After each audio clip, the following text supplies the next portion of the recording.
It's the Infinite Podcast. Go tell your friends. It's the Infinite Podcast. My God, it never ends. It's the Infinite Podcast with Rob and Cork the Kid.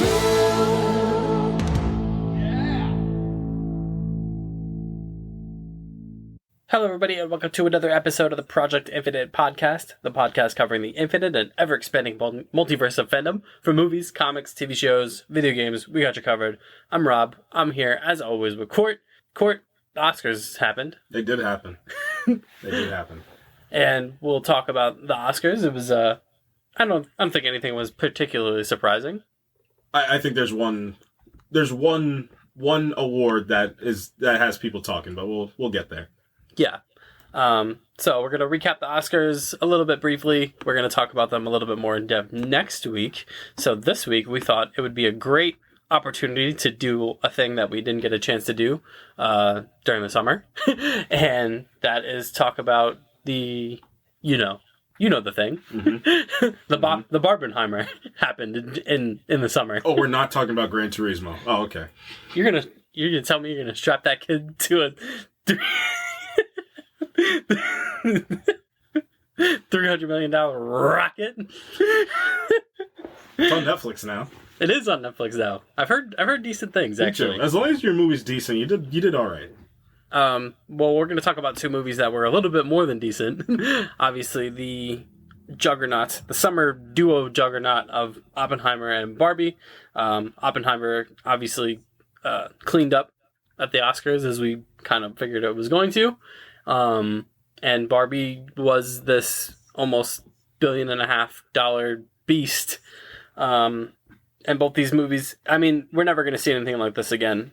And we'll talk about it, when we talk about both these movies kind of a little bit more later in the show, as well as the Oscars. But this was unlike anything ever. And I mean, this is the good part about social media and kind of the culture we find ourselves in, is it very, naturally generated this kind of weird dichotomy between these two movies that otherwise never would have had. Mm-hmm. Like this would have never happened without like the advent of social media and this kind of, the world we find ourselves in. Like it was a really interesting time. And it was in the midst of, obviously, the writer's strike and all that. And both these movies just absolutely dominated the box mm-hmm. office. And it was really neat. It was really neat to see these two totally polar opposite movies just kind of thriving off of one another, like accidentally. Right. Yeah, it's just really cool. Yeah.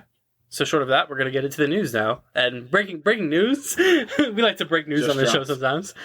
Just in time for when we were going to record this. So apparently, according to Daniel RPK on Twitter, who is a pretty reputable source of info, the Eternals 2 is no longer in development at Marvel Studios. I'm surprised that this is the one that is like the cap casualty of kind of what Bob Iger has been talking about. Like, mm-hmm. he's been talking about, in recent weeks about how he felt like Marvel kind of has to downsize a bit. And we both agree mm-hmm. on that point that, Marvel kind of has to retool themselves and kind of downsize. We're seeing that this year with only getting Deadpool as the only movie, Marvel movie this year. And, I don't think I'm surprised that this is happening, but I'm a little surprised that Eternals 2 is kind of a casualty of that. Right. And I mean, some of the other movies we're looking at Armor Wars that was changed into a movie. We're looking at, Armor Wars, you have Captain America, which obviously is a must. You have Eternals. And, out of all these movies that are going to be released or rumored to be released, everything, just based off the groundwork you lay in Phase 4 with the Eternals and, all the heavy lifting that you did to get all these characters into place. And, I have this as one of the single most, it's like the multiversal saga Doctor Strange for me, where I think it's that one that is super underrated and so misunderstood. It's a bit disappointing that of all these to pick, this is the one. I thought Chloe Zhao did a great job for, whatever constraints that she may have been given. So, hopefully it's not true. It seems pretty true just because all the reporting going on. But I hope to see some of these characters again, too. I mean, just a couple of them. Barry Keegan is super popular these days. Brian Tyree Henry. I'd love to see him again. And the story's not finished. That's my big thing. So I wonder if they take all this Eternals energy and they flip it into a bit of what I think they might do for Black Knight with Dane Whitman, just to make sure Cersei gets back. And for Gemma Chan too. I quite like Gemma Chan. I wish she got another chance to lead this team and be the main character again too. So, and Richard Madden on top of that too. So it is unfortunate. I wish this one was sticking around. I wanted to see what the second swing of this is, but if this is, I don't even want to make my point. It stinks when stuff doesn't come out that was supposed to. I mean, these are people's jobs, and now Chloe Zhao's 10 years over, possibly at Marvel with this as well too. And this makes me feel like we might not see any of these characters again for a while, if so. Yeah, I mean that's the the kind of craziest thing about all this is it definitely felt like they were laying some sort of groundwork for the Eternals to be a big deal. Mm-hmm. And we've kind of talked about in the past how Marvel's never really done this before, mm-hmm. as far as announcing a thing, and then that was always the DC mm-hmm. kind of thing, is they would announce a bajillion things and half of them would never get released. Mm-hmm. But now, Marvel kind of fell into that trap, and we talked about how that was also kind of a mistake, just announcing so many things so far ahead of time, because obviously, for one reason or another, certain things fall through. I mean, obviously the Jonathan Majors thing mm-hmm. totally blew up in their face, as far as going forward with Kang the Conqueror. A lot of these movies have under-delivered, and it just feels like, they're I don't think there's panic happening. I think it's just they're making tough decisions, and I think they're kind of realizing that they're mortal at the end of the day, mm-hmm. and they're we gotta kind of start assessing what's necessary versus what we want to do. Right. And for now, I think I don't think this is a thing that could be permanent. I mm-hmm. think if they kind of get back on track, Deadpool makes $1 billion, and they're like, all right, maybe we can kind of open up the shutters a little bit on some certain things. I don't think it'll ever lead to maybe a full-fledged Eternals 2, but mm-hmm. I do think, to your point, I think they might retool some of the characters and ingratiate them into various projects. Yeah, which might be on the other side of the coin, that might be a bit difficult to even do, mm-hmm. because of that, it was such a large cast of characters, so who do you pick and choose from? I mean, face front Cersei's number one, you probably need to get back, and it's just such a cliffhanger from Eternals 1, and it's not like you're just throwing these looking inspiration wise and what you're pulling from. It's not like you're throwing these characters out and they're just these random D-list characters. Face front, for what it's worth, before 2014 the Eternals were more popular than the Guardians of the Galaxy were. It's just what you need to perceive in live action and what's working for your studio. So hopefully Cersei comes back, is with Black Knight, and that's a project that happens just because, I hope they don't waste that potential of having Kit Harington signed on to anything and you just don't take advantage of it. Like I said, Barry Keegan's there, you have Brian Tyree Henry, you got some good talent around you as well, so hopefully we get to see some of these again. And, I don't know if Harry Styles will ever come to fruition. Maybe that's why I got canceled. Who's to say? Can he act? We don't know. He had one line in Dunkirk. You know what? What a powerful line it was. Whatever it was. And the time that you get to the next piece of news, I'll find it. Okay, good. Well, I'm getting to that piece of news now, so you better work fast. I don't mean to bum you out twice in a row, but I'm going to. So the Batman's been delayed. I'm not doing great. Yeah, so Batman Part 2 was now delayed to October of 2026. So it's a year from the previously announced date, essentially. So nobody said why. I imagine it's just because they don't want to jam-pack 1 year with Superman and Batman. Sure. And I think it's maybe it could be a litany of things. I mean, we're not even talking about behind it could be just the studio thing, but also think about this too. If Dune 3 gets greenlit, Dune 3 will probably come out, if it's 2024, Dune 3 will probably come out somewhere closer to 2026. Greg Fraser's a big piece of what made the Batman work so well, so to make sure you get certain people back for this thing is important. All these actors have schedules too that they need to work out. Maybe they're looking after an actor that they want to play the villain, that they got to make sure that they get to this place on time. Mm-hmm. There's so many factors that go into it. So, this is kind of the implore from us to say it's not immediately bad. I mean, the best example is Top Gun Maverick, to get that delay was a heavy delay. That was that a year plus of a delay. Mm-hmm. That movie was supposed to come out in 2021 or 2020 maybe. Came out in 2021, yeah, I think. Early 2021. It came out in 2022.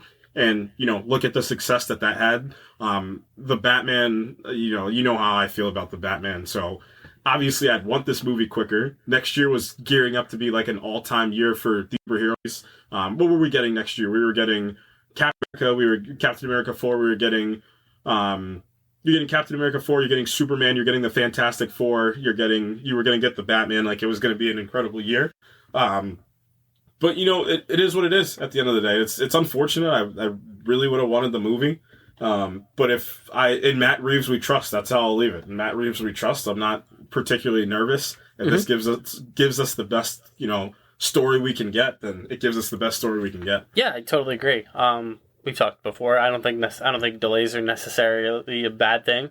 It all comes with the caveat of what kind of news accompanies the delay. Like when you hear things that like X movie is delayed because it's gonna undergo extensive reshoots, then you're like, that's not great.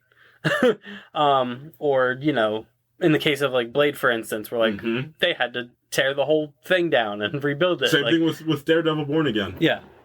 So it all comes with whatever news accompanies it. We didn't really get any news about this other than the date got pushed back, which, to your point, makes it seem like they're waiting on some type of scheduling conflict that they want to clear up. And if that's the case, good. Like, if you have your eyes set on certain people, you should wait until said people are available to do your thing, because that means you have a clear vision for your thing and you don't want to sacrifice any bit of it to make it. And I think that's smart. So if that's the case, then that's awesome. And Batman 2 wish list. Anything you want out of that movie? Well, apparently the thing that I said about the Joker being Hannibal Lecter is going to happen. Silence of the Lambs, yep. I just thought that made the most sense based on the scene that he was in. So I think that like I said, I think that's a really cool idea. It's something we haven't really seen them do with the Batman and Joker on screen yet. This is kind of like I said, like Hannibal Lecter-esque kind of I help you, you help me kind of uneasy alliance. So I don't think Batman knows the capability of the Joker yet. That's probably what they're reserving for the third movie, is he doesn't know. And it's one of those things where, hindsight's 2020. We didn't realize how popular Barry Keoghan was going to get in the last year. So obviously they had been happy with what they had. He got him for a reason, but the Saltburn effect does extremely help. Yeah. So now he's one of these actors that's being sought out after, in a major way. So to have him now locked in as one of the most famous supervillains of all time is, it's great. It's like it was a win-win on both sides. If they choose to just go from where they were from the last movie and pick up immediately, Gotham's underwater, so you freeze Gotham, you do Mr. Freeze. Just for the logistics of that universe, I don't know how plausible that is. I've heard rumors about Clayface as the villain that you want to go for. But I think you do a 2-villain set and you do Hush. I just feel like Hush is a villain. You know who I would love that would play Hush? What's my man that we just saw in Oppenheimer? That never makes public appearances, but he's been on all the not Josh Hartnett, right? That's not his name. I'm gonna remember his name right now. But I don't know why I feel like he would be an incredible Hush. I'm gonna figure this out for you right now. But I feel like Hush is a great villain to do. Like I said, I've heard Clayface is a thing that's been, kicked around a bit. That that some people would like him there. Actor that I was thinking about should be, if I look at the full cast of Oppenheimer. One moment. Oh, not the full cast of Oppenheimer. He had a big role in the movie. I don't know why this isn't just immediately popping up. This is making me mad. But it would be... Where are you, Josh? Josh Hartnett. Yeah. I don't know why Josh Hartnett would be a cool... I don't know why I either picture him as Hush. I love that little fan cast that Oscar Isaac as Harvey Dent would be real good. I also quite like the who was it? The Lakeith Stanfield as Harvey Dent, like a young gun Harvey Dent would also be cool. Great. So maybe you get Harvey Dent in that movie. I think it plays a little bit too close to The Dark Knight if you put him in the second movie again. Yeah. But yeah, you can dip into the Batman lore a little bit. Obviously, Hush. I think the third movie, if you do it, you do Court of Owls would be really cool and be something we've never seen in live action besides Gotham, obviously. But we could push that off to the side for a little bit. But yeah, I mean, because I'm a psychopath, I did just watch the Batman late last night because I can't help myself. It's just one of my favorite movies ever. So, whatever they do, I'm just gonna trust them. Yeah, I just think they're gonna do the right thing. Yeah, I think they've earned that trust. Speaking of studios that have earned our trust, Sony. So little. This is our little Sony corner. So Michael Keaton came out. Michael Keaton, great week for Michael Keaton. Yeah, it was. The Oscar bit. The Oscar bit was really good. This isn't even news, but I think it's just hilarious that he spoke about his cameo in Morbius in the post-credit scene. He was like, he basically doesn't know why he was there, and he said that they also didn't know why he was there. And if you've seen the movie, that is very apparent that they have no idea why the Vulture was in that post-credit scene, and I think that's hilarious. Good for them though. Look, man, they're not. What's their plan? What's their direction? I don't particularly care. I'm not worried about it. Like here's what I'll say. Here's what I'll say. If the plan is to be the most unhinged studio that doesn't make any sense, they're the greatest studio on planet Earth. Like, there's nobody doing it like them. It's like you always say, the irrational confidence is something to revel in. You just don't care enough to ever be like, maybe this doesn't make sense. I know Craven has something in there that's just absurd. I just know it's gonna happen. I know there's something in there that just doesn't make any slight sense, and it's gonna hit. I can't wait. They have actors just openly being like, we don't know what this is. They've been destroying Madam Web at every award show that you can think of, every press junket. It's just Madam Web is the worst movie ever. Speaking of things, though, Venom 3 has a title. Yeah, it does. Let's talk about the greatest things to come out of Sony. Maybe it is.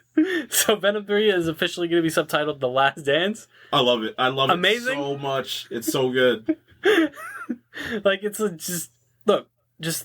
just felt like every movie that they made after Venom, they're trying to recapture like the goofy Venom magic, and they just haven't done it. And it's probably just because Venom's the only one that can do it. Venom's the one that can do it. Tom Hardy is the only person uniquely suited for this task, I think. The Last Dance, I don't think it's an accident that they're calling it that. Nope. They should start it just how Deadpool 2 started, where there's just like, and somebody's going to die in this one, and it's not going to be Wolverine. That's exactly how it should go. Make Chiwetel Ejiofor null. Don't be cowards. Do it. Go if you're going to do it. Put him in a funky, stupid suit, paint his face, and just have him do fun one-liners. Well, that's what we said, right? When we saw Venom 2, like, what do you want out of Venom 3? You might just do null. Do null. Why not? Go full send. If you're going to do it, you might as well. You're never going to get another chance. No, you're not. No shot. The way the superhero realm is going, especially on the Marvel side, no way you're getting another shot at this. This is The Last Dance, right? Yeah. I hope they do it. They're Me not, too. But no, they should. I think it'd be. We don't know a ton about this movie. We don't, to be honest. No, it would be so good because, like, you see how afraid he was of Carnage. Yeah. Imagine if the actual symbiote god came down. Oh, imagine him explaining the concept of a symbiote god to Eddie. So you got a little symbiote god here. That was my best Eddie Brock impression I could do on the fly. It's also so strange to think that Tom Hardy loves him in accent, man. I'll tell you that much. Did he need to do that accent in Bike Riders? Probably not. Is he going to do it, though? Yep. I can't wait. Venom 3 is going to be a revolution. I can't wait.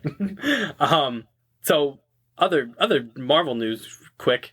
This is a bizarre story. So, X-Men 97 comes out literally next week. And out of nowhere, Bo DeMaio, the showrunner, has been fired.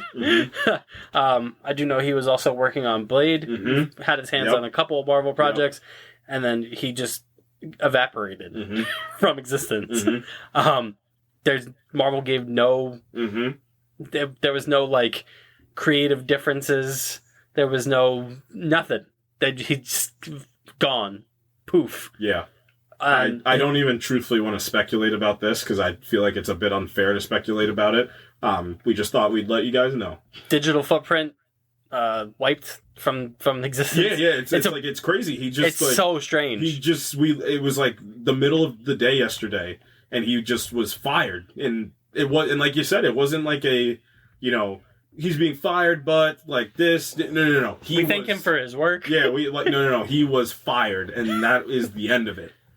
It's so bizarre. And in an age where, like, information is pretty easily to get access to, nobody seems to know what happened here. So, I don't know, man. I have a bad feeling that some things are going to unfold about this that, it's not going to be pretty for Mr. DeMaio, I would imagine, if that's the case. So, yeah, but... pivoting a little bit, I am still really excited for X-Men 97. They dropped another trailer today, too. Yeah. You don't have to sell me on it anymore. I'm good. I'm in. You don't have to tell me anymore. I'm in on this. Speaking of things that I'm in on, so Steven Spielberg has confirmed that Ready Player 2 is in development. He will not be directing. He will be producing. That's fine with me, too. Sure. He's at that piece of his career where he's probably going to be a little bit more picky choosy and a little bit more if he's going to make it. Like the Fablemans was such a personal project, obviously, so if he's going to do something at this age, it's going to have to be the absolute right thing. And you know where I probably could have got that tell from him not doing Dial of Destiny, because Dial of Destiny was kind of propped up that he could have taken that movie himself, and we talked about how if he did, that movie was probably there's like a really good movie inside of that movie, we think. So yeah, it's cool. I was quite a fan of the first one. I know the first one is what people think is his worst movie, which what's funny? I was just thinking about this because I was thinking about Killers of the Flower Moon because I just watched it, and I don't think that Killers of the Flower Moon is Scorsese's worst movie. I think it's actually one of his best, but that's the point. Like, you know how good you have to be where, like, your worst... Right. Like, imagine people think your worst movie is, like, Ready Player One. Like, that's the worst thing you could have done. Yeah. Like, imagine Moonfall being your worst movie. Like, wow, somebody would kill to make Moonfall, Roland Emmerich.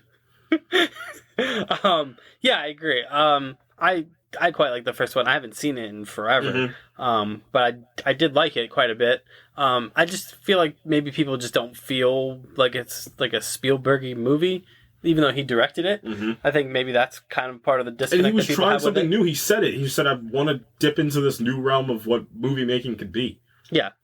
And yeah, I think it makes sense that they're going to do another one. Anybody you want for that movie to direct it? I don't know. I feel like it's a pretty unique kind of universe for someone to tack on. Because it's like sci-fi, but it's also kind of like, I mean, it's very Matrix-y, obviously. Maybe a young gun can take that. Somebody that's a little younger would be fun with something like that. That'd be maybe like somebody that's just made like one or two things. Like we said the thing about Lee Isaac Chung. I forget if it was last week or 2 weeks ago. Maybe when we talked about the Super Bowl, where Lee Isaac Chung makes this super tender, American, American immigrant story, Minari, and then he fires back with twisters out of everything. So maybe there's something like that.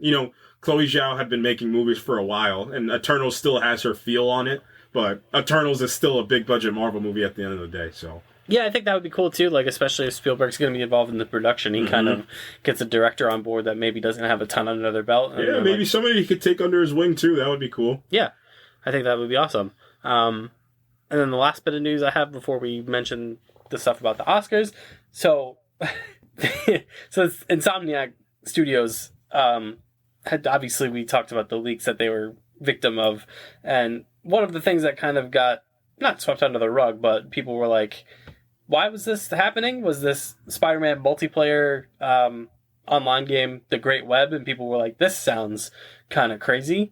And it was supposed to come out in 2026, and it just felt like a lot of concept art. And then, all of a sudden, yesterday, 2 trailers get leaked for what appears to be a fairly finished product. It looks very finished. It looks pretty clean. And Yuri Lowenthal did voice work. Was that him? I think so. I don't think that was him. It sounded like him.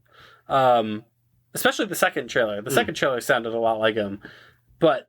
And you also did that lifting in spoilers for Spider-Man 2, but you do across the Spider-Verse in Spider-Man 2, the video game. So. Yeah. So what what is happening here? Conspiracy Rob put his conspiracy cap on yesterday. So here's my like fear, almost, for lack of a better word. I'm a little confused as to why you would cancel a game like this. Like, I feel like a game like this might be able to just print you money.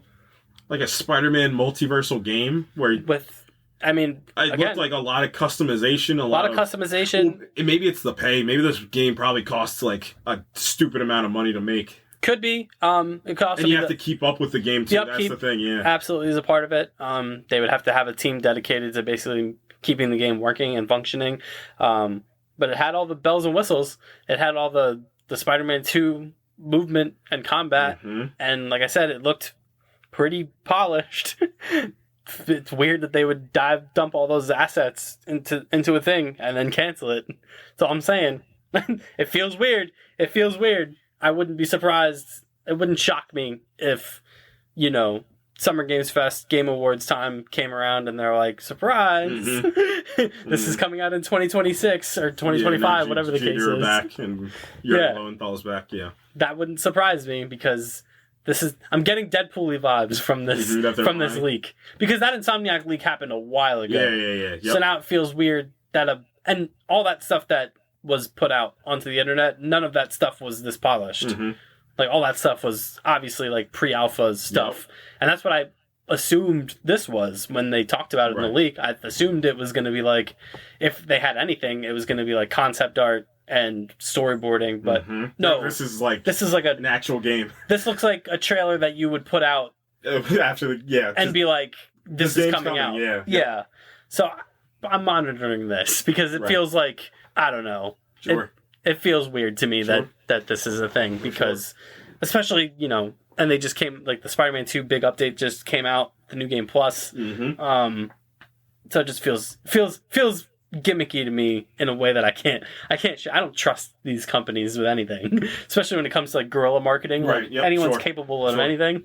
So we'll see. I mean, I've taken a stance on live service stuff, but when live service stuff is done well, it can work. And I think, this could potentially work. Because, it's fun. It looks, if they're just going to port Spider-Man 2 mechanics into, like, a live service thing, that would be sick. If it's not too predatory on the microtransactions. Sure. And that's the fear. But I feel like Insomniac could be trusted to make sure they'd never do that, where it's pay to play. Maybe you just... If it's cosmetic, go ahead. Because anybody, if you want to look cool, that's fine. Just don't give advantage to players that spend more money. That's where like clockwork, it always becomes the issue. Yeah. So we'll see. Short of that, let's move on to the Oscars.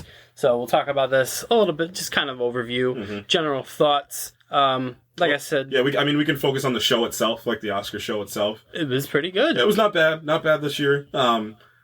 Obviously, I'm going to save my thoughts on Jimmy Kimmel and anything like that. I mean, we could just focus on, the structure of the show.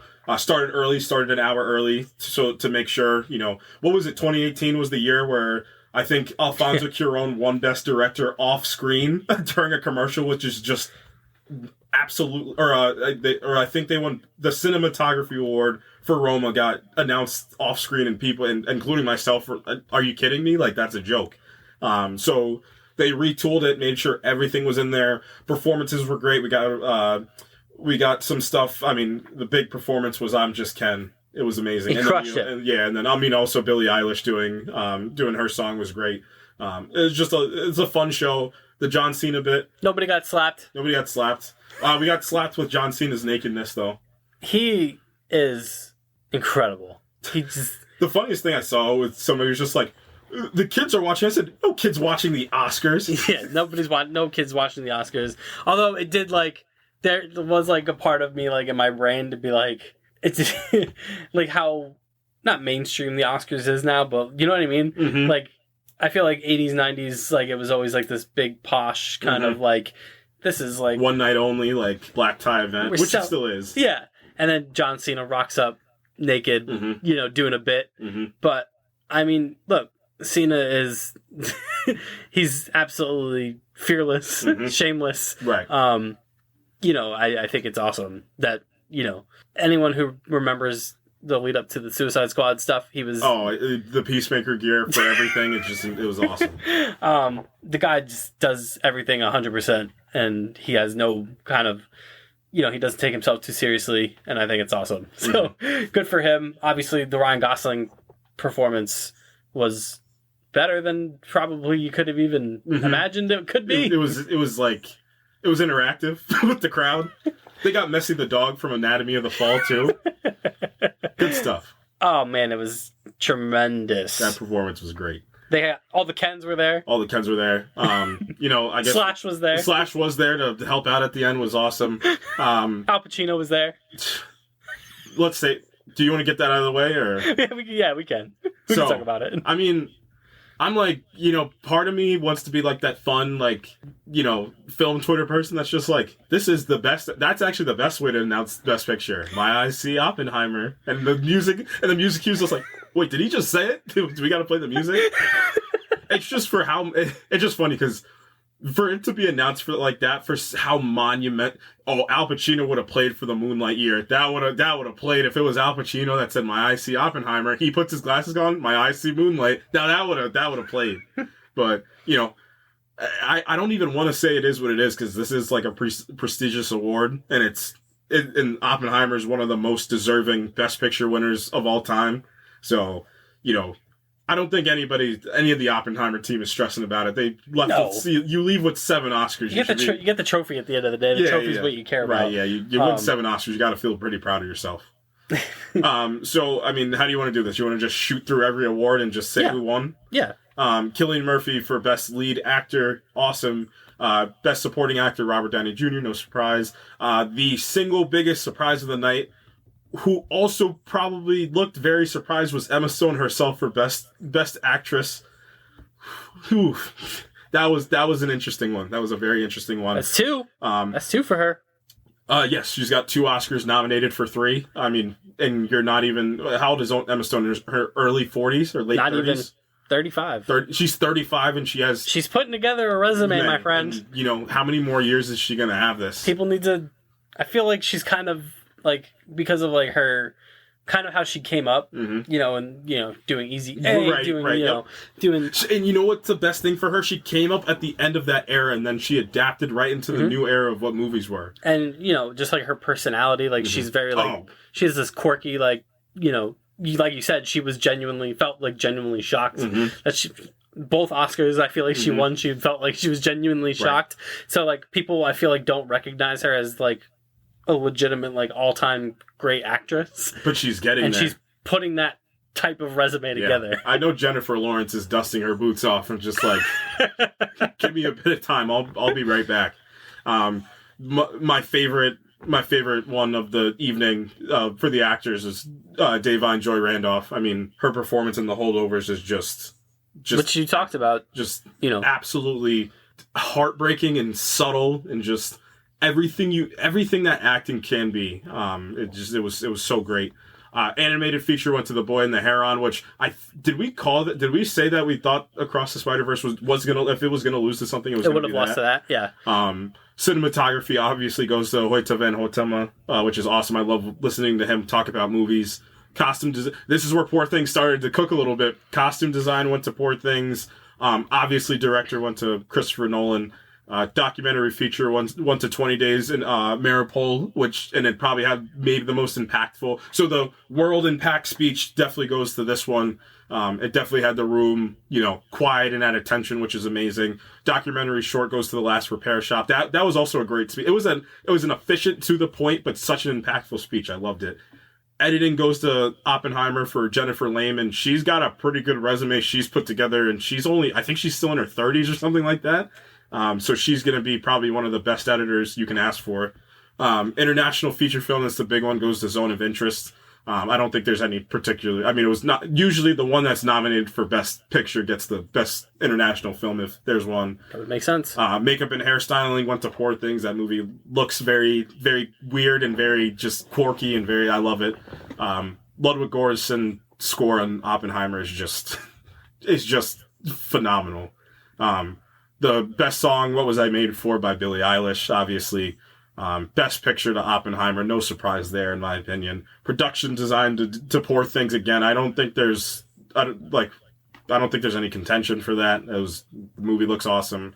Animated short, The War Is Over.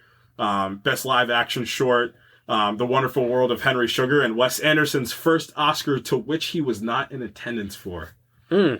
I did see the after, which was pretty heartbreaking. That made me sad. It was like an 18-minute of just sadness wave that hit me, but it was pretty dang good. And obviously I saw all of the Roald Dahl, Wes Anderson collaboration short films that they dropped on Netflix.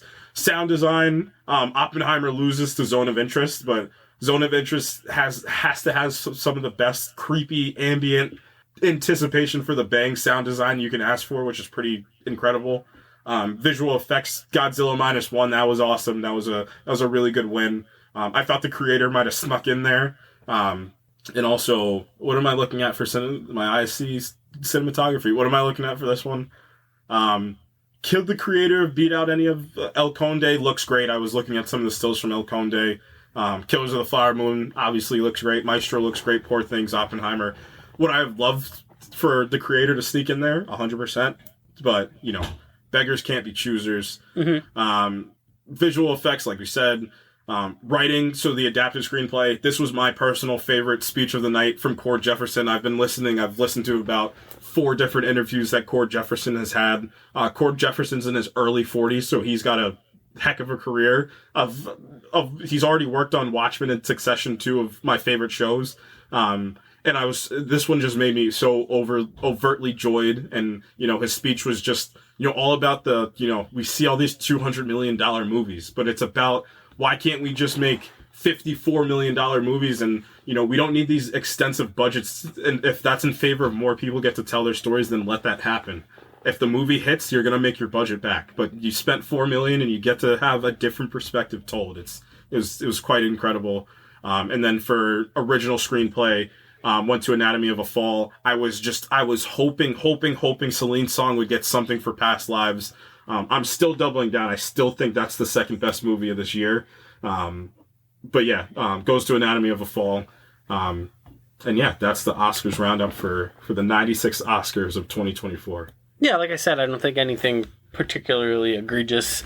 Lily Gladstone. Yeah, if you want to argue the best actress thing, I think you absolutely could, for sure.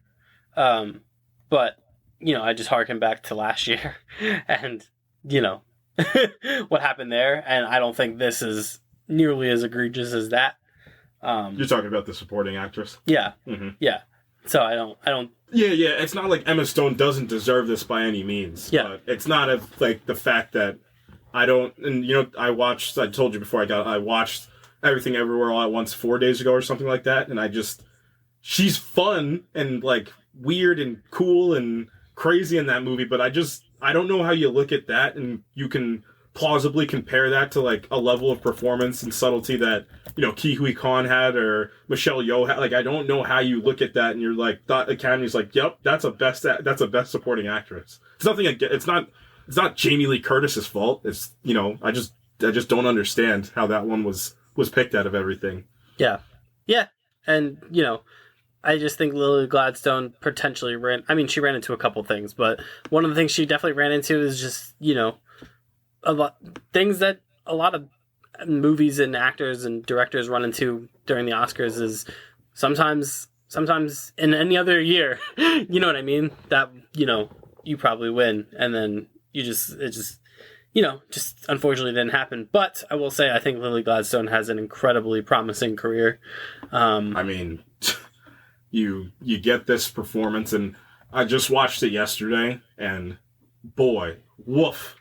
It's that subtlety of, it's like the replacement of, you can go so many routes with acting. It's adaptive. That's why it's so incredible. And, thinking of how heartbreaking but how tough that she is in that role too. It's not immediate face front, like, you know, I'm trying to think of a performance that's like a boom of a performance. Like, I mean, you can take the one Charlize Theron won for. That's like a pretty big boom of a performance, face front. Yeah. This is not a boom of a performance, and it's the reason. It's funny. It's the reason that I think Davine won the one for best supporting is how Lily lost for best actress, and it's like it's the contrast. But again, it's not as egregious as last year. Not even close. Like Emma Stone's got 2. That's amazing. Lily Gladstone's I just hope this doesn't affect her career. That's what I'll leave it at. I hope that her not winning doesn't affect any role that she's going to get in the future. Because we talked about it. They do look at that. They do market your movies like 2-time Oscar winner, 2-time Oscar winner. Like, that's how these studios operate. Yeah. Yeah. And then, I mean, on the Oppenheimer front, obviously just a tremendous year for that movie. Didn't hit the Lord of the Rings sweep, but you know, I don't know if any movie ever will. It's tough. It's so tough. It's 11 for 11, and it's not tough in the way of like, you know, the production design is just better now. Sound mixing is better. Everyone's better now than they were. Technology 20 years ago, catching up to the way that everybody like, and it's not. It is because some are better, some are worse, and you know, art is objective or subjective, whatever argument you want to make. It's just because there's so much more people that are good at these things now, and it's the variety. Yep. Which is awesome. Yeah, which is awesome. There's so many younger good people at these things too, and you know, I would I've liked to see Oppenheimer do a sweep, which I thought it was going to happen. And you know, you look more into the sound mix of zone of interest, and that's the thing. And you know, we always say it about the Oscars. Competition's great. Competition brings out the best in most of us. However, that's not the point. It just isn't. Yeah. This is, you know, I always look for those.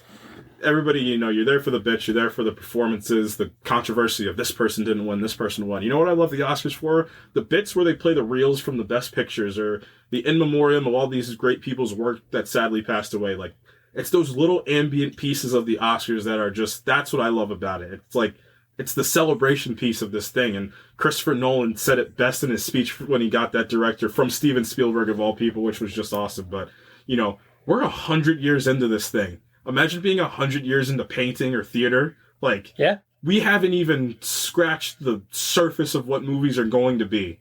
And it's just that, and you know, it's a great time to be a picture maker, as they say in the Fablemans. Yeah, and it also, you know, sweeping is incredibly difficult because it also depends on what you get nominated for. Mm-hmm. And when you look back at the Return of the King, they didn't get any acting nominations. They didn't get a cinematography nomination like that. You know, they probably wouldn't have won for. So it really just depends on what you get nominated for. So for Oppenheimer to have won the ones that it did is, you know, almost as impressive as sweeping everything that you got nominated for. So that is not a slight on them whatsoever. So that being said, let's talk about the 2 movies that dominated the summer, dominated one day in the summer.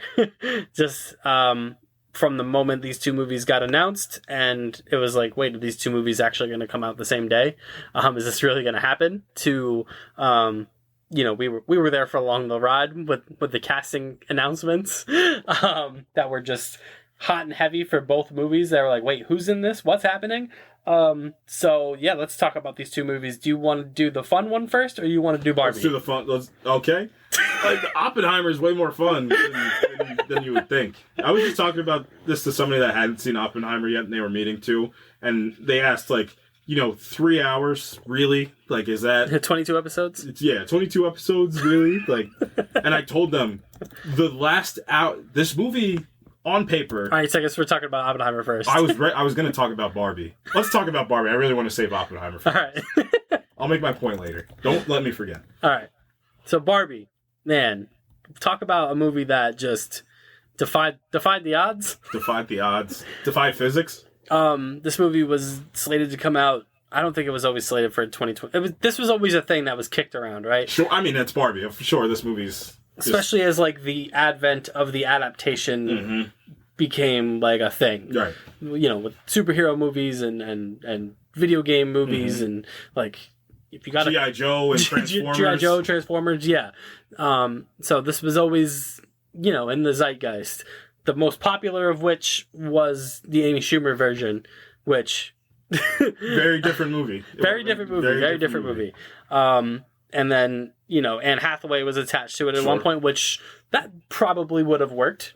Sure. She probably could have crushed that. I think so too. But also probably a very different movie. It's very sure. That movie probably plays a little bit more like a mid 2000s rom-com between Ken and Barbie. I imagine that's how they might play it. And then so again, this is the things this movie had to navigate.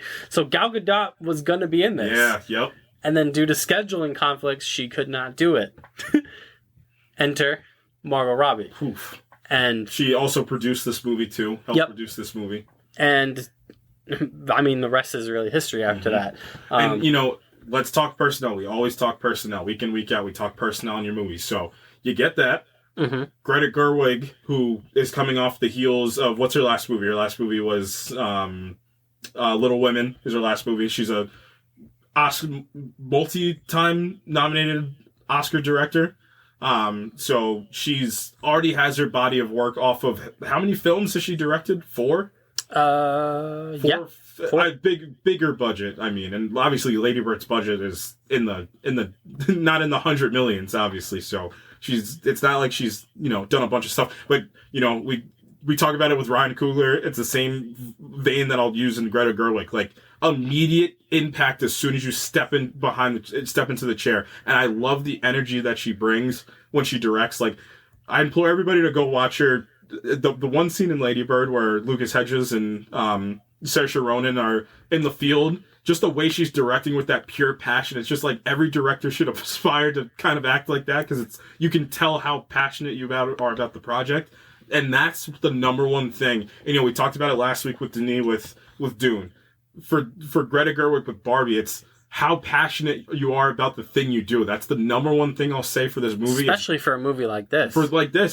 On paper, this movie should just absolutely be an absurdity to me. And it was. And a movie was absurd, but it understands it. And again, that whole Denis point from last week, she understood what movie she was making as soon as she walked in. She had control over what movie that she was making when they walked in. But it was also a collaborative effort. Yeah. Obviously, her husband, Noah Baumbach, helps write this movie too. And he's a critically, I think he's an Oscar-winning writer as well too. So you have all this personnel. And then obviously, you know, a big swing they took is sound. It's music that they incorporated. You get Mark Ronson on for this movie. You know, very acclaimed artist himself and producer on top of that in Hollywood on the music side. He steps in, makes this fun score. That score beat is so simple, but it's so catchy. This movie's catchy. This movie's very catchy. It's mainstream, but it's not aggressively in your face about it. But it doesn't shy away from it, and that's irony. This movie plays off irony really well. It's very is oxymoronic the right word to use for this? Like, it's just, I guess in the sense that it shouldn't work. And I think the movie also understands that this is absurd. Like, this is the dumbest thing that we're trying to do. Like, we're having like a multi-dimensional discussion about Barbie Land in the real world, and how the intricacies of the real world affect Barbie Land. It's very Mel Brooks. It's very slapstick. Mm-hmm. It's very commentative on society as well, but not in an aggressive way. No. Where people are going to get mad about it. Oh, some people were mad about it. People were extremely mad about it. But people were always going to be mad about it. Exactly. But you also talked about buy-in, from the crew. Right. You also got just abnormal buy-in from this cast. Like, everyone that's in this. Perfect segue. Let's talk about this cast. Holy moly. Let's just talk about the two mains.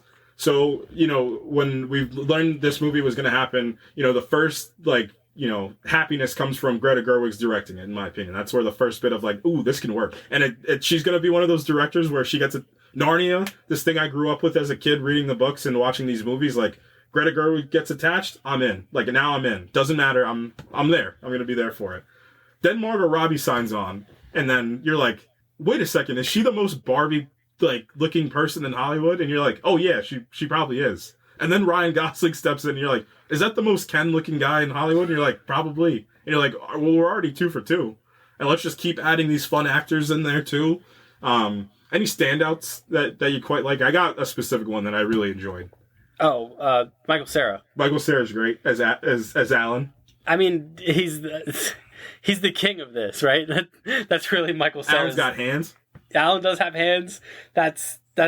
I mean, Michael Cera, in my opinion, put up like the y'all must have forgot appearance in this movie. I was the original weird guy. Yeah. I was weird before weird was cool. Mm-hmm. And he was tremendous. Mm-hmm. Like everyone's good in this. I love Kingsley Benedict. Oh my! I don't know why, God. but he's great. I just love how much he commits to whatever he does. Like, remember, like the best thing about Secret Invasion was Gravik himself, just as the performance. It was one of the only things that was actually working. Kate McKinnon as Weird Barbie. Barbie. This cast is insane. Great cameos, like Dua Lipa's in here. Dua Lipa and John Cena. Yep. John Cena again, just showing up. Which, that's just because Margot Robbie, they were just chatting. Probably. And Margot Robbie Robbie was like, I think she tells the story, or he did, I forget who it was, that they were just sidelining, like, talk at the Suicide Squad press, and she was like, you should just pop up in this, and he was like, all right. Yeah. I mean, we can't go too far without talking about America Ferrera. Yeah, and I mean, that speech alone is gonna live in infamy, in my opinion. That's one of those speeches where I don't care if you're upset about the speech. It's probably because it's at you. That's probably why you're so mad at the speech that she's subtweeted. Giving. Yeah, like you are at the exact point that she's talking about for this whole thing. Yep. And I love the structure. I quite like the structure of the Oscars, where to have the, obviously when you do new stuff, you have to pilot it, see if it works. The concept behind the previous Oscar winners giving the Best Actor awards out, it is a little weird not seeing the performance, like people watching like the perform. Like, I was waiting for the scene from The Holdovers with Da'Vine where she was talking about her son being gone. I was like, and I was gonna be like, ooh, this is gonna make me sad. But it's a great idea to have these past winners being like, we're so in awe of you and what you're able to do, and your ability. So obviously you talk. She's an Oscar-nominated actress. You can't take that away from her at this point, whether you like it or not. And I could say the same thing for Jamie Lee Curtis. I know I just said that. You can't take that away from her. She's an Oscar winner. I think she was nominated, but now she's a winner. But it's I love how much, how fun it is too. Like, it's just a fun, like, everybody understands the assignment. Every single last person in here. This movie is cinema. Let's talk about that for a second. Guess what the cinematographer of this movie also shot this year? Killers of the Flower Moon. Mm-hmm. So if you don't think that there's personnel in this movie, you're wrong. Billie Eilish has more Oscars than Martin Scorsese. Oh, hey man, look, she earned them. This movie's funny. It is very funny. It's the dialogue and the writing is so sharp and so quick. Mm-hmm. And that's the best point you just made. It's quick. It doesn't overstay its welcome. Like, everything's very snappy in this movie. The bit where Ken is walking around and he discovers the patriarchy is one of the funniest sequences I've seen in a movie in recent memory. When he's just walking around trying to get hired in places because he thinks he's got it figured out. Mm-hmm. Ariana Greenblatt is tremendous. Oh, she just cooks Barbie when she gets to the lunch table. She's putting together a career right now that is worth noticing. She had obviously a very brief. She kind of gained like internet fame because she played two young fandom characters, right? Young Gamora and young Ahsoka, which she was good as young Ahsoka and young Gamora. She was pretty good. Obviously, she didn't have a ton to do. Yeah, she didn't need to do a lot. She just stood there and stared at Josh Brolin and cooked him. I'm so disappointed in you. He's like, and he cooked back by snapping half the universe out. I still did it, so. But she's great in this. Mm-hmm. I love that she plays like the anti-Barbie character for a bit. But then she evolves. Which is great. She gets the point of the why. There was some acting in this movie. That last scene, not the very last scene where I need to see my gynecologist, which is also an incredible joke to throw in at the end.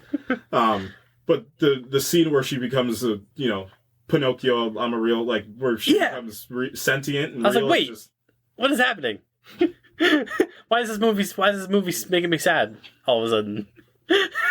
Like I said, the movie looks good. The movie looks quite good. It's colorful. It's colorful. It's the production design is thought out. And again, sometimes you don't need your production designs. Obviously, this one's probably expensive. This one's probably stupidly expensive, but it utilizes it. It doesn't waste any dollar that it spent on this movie, which is awesome. So, let's talk about our boy. Let's talk about him. Let's talk about our boy, Ken.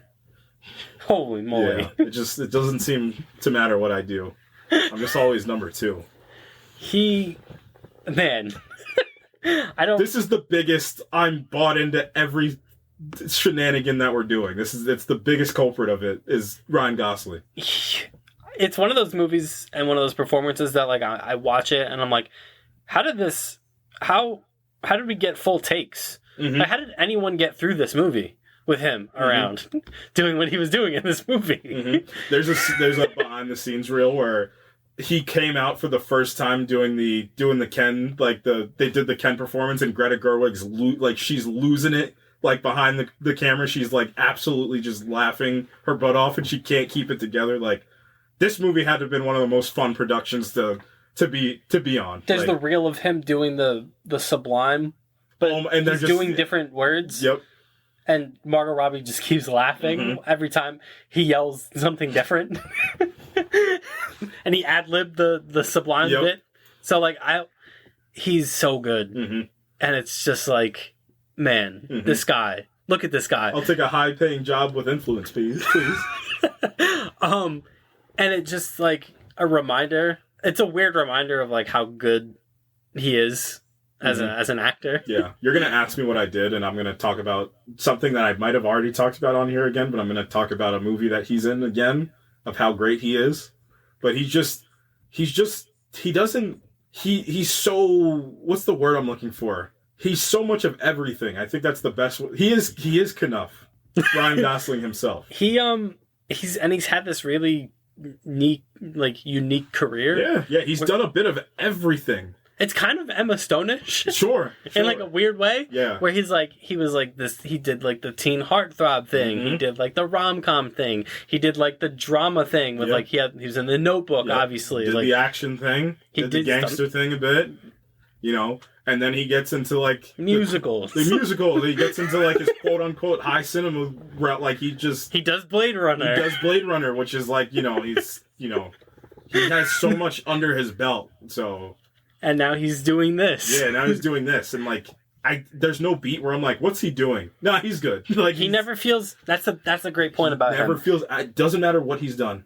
He never feels out of place in anything he's ever been in, except for Remember the Titans, where it feels like he wasn't out of place. His character was trash. There's a difference. But he also feels like, I don't know, he's too handsome to be a minor character. But he wasn't famous enough yet. He wasn't. That movie. What a cast in that movie. That movie is retroactively, that cast is out of control. But that's another. We'll save that. Wood Harris is in that movie. Yeah, channel favorite Wood Harris. We love Wood Harris on this podcast. This is the Delphi Gym. We're not singing. We're not dancing. We're boxing. What an actor, Wood Harris, and he could hoop. But Gosling, man, every word he utters in this movie is just magnetic. It's something like you're just like, how do you do this? How are you this good of an actor? But obviously, let's just get to the creme de la creme, which is Margot Robbie as Barbie, is maybe one of the greatest castings of all time. Yeah, it's just she's Barbie, but she's so much more about that, and that's the whole idea of this movie. Yep. She's just, this movie's so stupidly amazing. Like, it's so, like, I'm not talking about the movie itself being dumb, like Morbius. Just kidding. Greatest movie ever. Like, this movie is so weirdly, like, it's stupid. Like, this movie is like, it's such a joke. Like this, but it's not. It's so much more than that. But you know what it does? You know what this movie does really well? It adheres to the rules of its own universe. Sure. No matter how ridiculous it is, like the whole going back and forth between the Barbie land and the real world, and we see that sequence 3 times. The exposition scene with Weird Barbie. Like, and this movie structures very well. This movie structured well. This movie might have one of the best hero journeys structured into it. Like, what's the Dan Harmon story circle? You're in your world. You're okay with your world. You know, call to action. You go on the journey. Whatever the story circle is. Whatever. And they more or less. Barbie hits everything in there perfectly. It hits everything, but also, like, weirdly enough, like, going back to your point about how, like, referential and, like, the movie knows what it is, like, that is explained to her. Mm-hmm. She's like, nope. She's like, nope. And then, you know, Weird Barbie's like, you're gonna do this because the movie says you have to do this. And she's like, okay, that's fine. More or less what happens. Like, Kate McKinnon's like, what is it, the high heel and the Birkenstock? And she's like, you know, one leads to this, and she's like, the high heel. And she's like, no. You have to pick this one. Like, try again. Yeah, we have to get the plot rolling, so unfortunately, you're gonna have to take this one. Yeah. But just what a movie. The musical bits are great. Oh, I mean, that doesn't need. Yeah, that goes without saying. You guys ever think about dying? What? Yo, Ryan, he's so good. He's so good. Watch this, Ken. Simu Liu and Ryan Gosling's beef in this movie is top tier. Ken. Oh my. Get you? You know, we talked about Stilgar. Kingsley Benadryl is also a bit Stilgarish to Ken. Like, he's always gassing his boy up all the time. Alan's there. The slow-mo beach fight at the end of the movie. The Ken Civil War. All right, besides Ryan Gosling and Emma Stone, I'm thinking about La La Land as I do often. Between Margot Robbie, besides Margot Robbie and Ryan Gosling, who's your favorite Barbie and Ken? I like Issa Rae's President Dang Barbie. it, you took mine. Did I? You took mine. That's exactly what I was gonna say. She's great. Mattel, mother. And then I think Kingsley Benadryl is man, seemingly used good though, man. It's tough. My man, Judigatwa is also. Oh, he's good. He's also good. Pretty good. Just this movie it sings, man. This movie sings. Like, there's really no other way I can explain it because, you know. Have you seen The Godfather?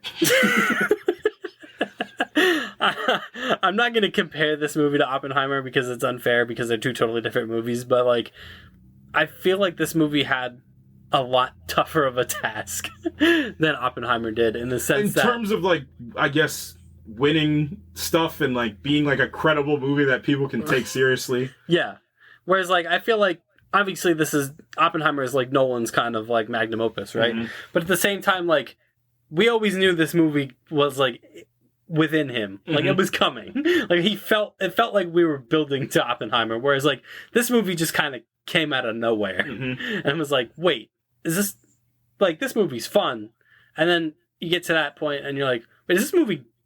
Yeah, I mean, like, the first beat where you feel it, like where this movie can be truthfully special, is I think it's when she's sitting on the park bench and she sees that old woman sitting next to her, and she has like that one tear running down her face. And I think for like one of the official one of the official like big clips of the year, like super cuts, it was her face on that scene, and then it was Cillian Murphy as Oppenheimer. I was like, oh wait, this is a real deal. Yeah, that scene, and she's like, and this character, I can't believe I'm talking about a Barbie movie like this, but like this character has this like inner demon, like this inner struggle within her.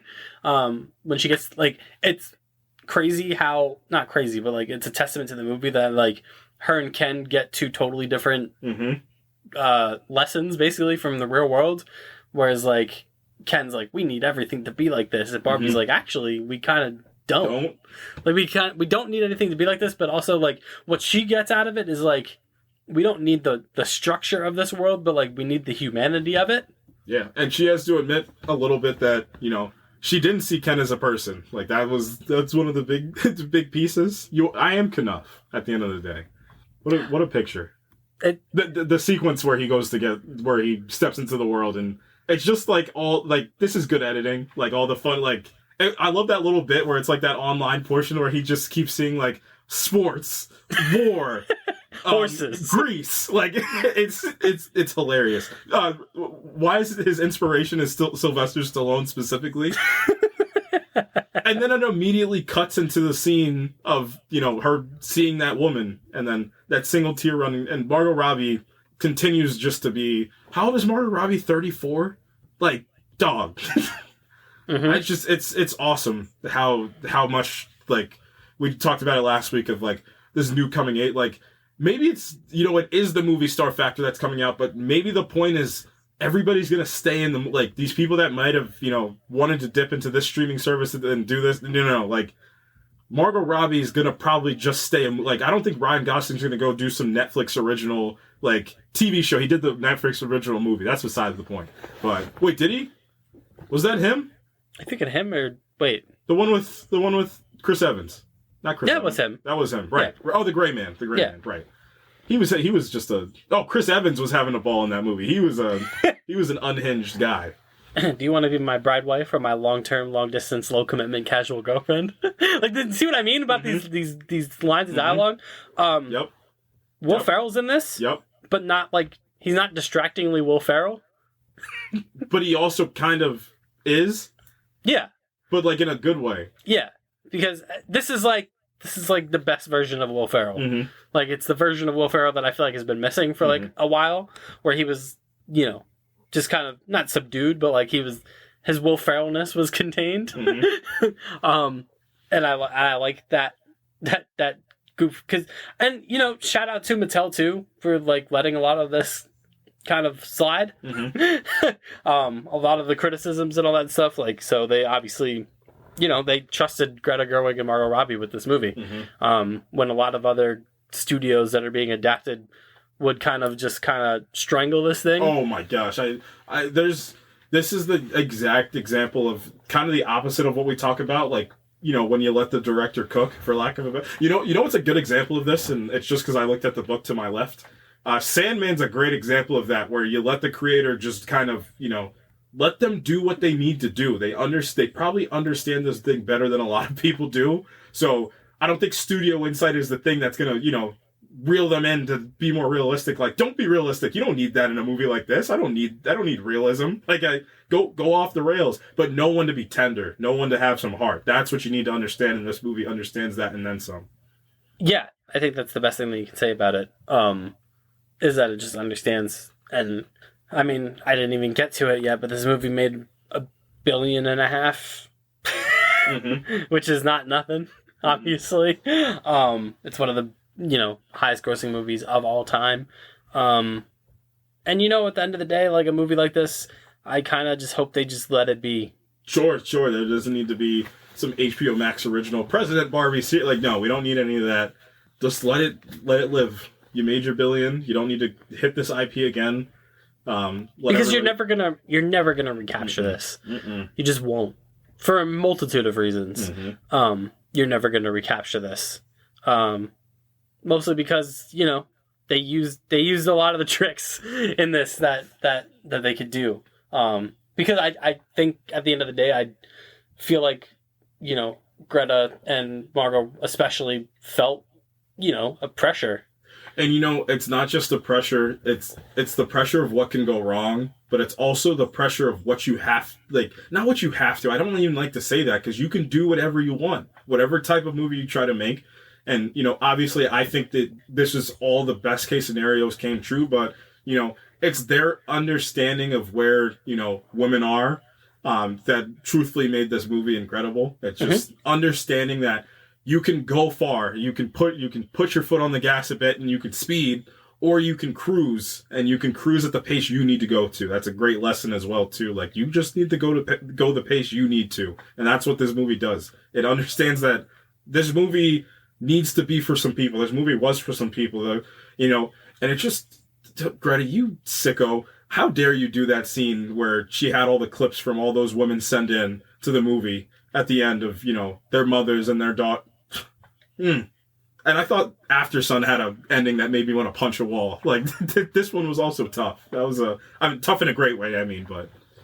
Yeah, man, it's a movie that just continued to surprise you as it ran. And you're just like, you walked out of it thinking this was, not just better than it had any right to, but it was just good. It was just good on its own merit. Like if this movie didn't even come with all the caveats and all the baggage that it had come with, and it had just come out, like it still would have just been a revelation. And to transition to the other side of the coin, it was paired with this other thing. So let's talk about our guy Oppie, shall we? As they refer to him as in the movie. The double-sided, the other side of the double-sided coin of Barbenheimer weekend was the unexpected part of it, where it was like this fun summer Barbie movie's coming out, and also this biopic about the guy who helped facilitate the potential destruction of humanity. Fun high school cheerleader, little sister, older brother who's Jesse Pinkman. I guess. This sounds fun. Yep. And Oppenheimer was fun. Oppenheimer was pretty fun. It was funnier than I thought it was going to be. So Oppenheimer, obviously directed by Christopher Nolan, which obviously I feel like Nolan is in that Spielberg realm where it's like you can lead a movie being like directed by this person, and people are like, I'm in. Yeah. And Nolan's there.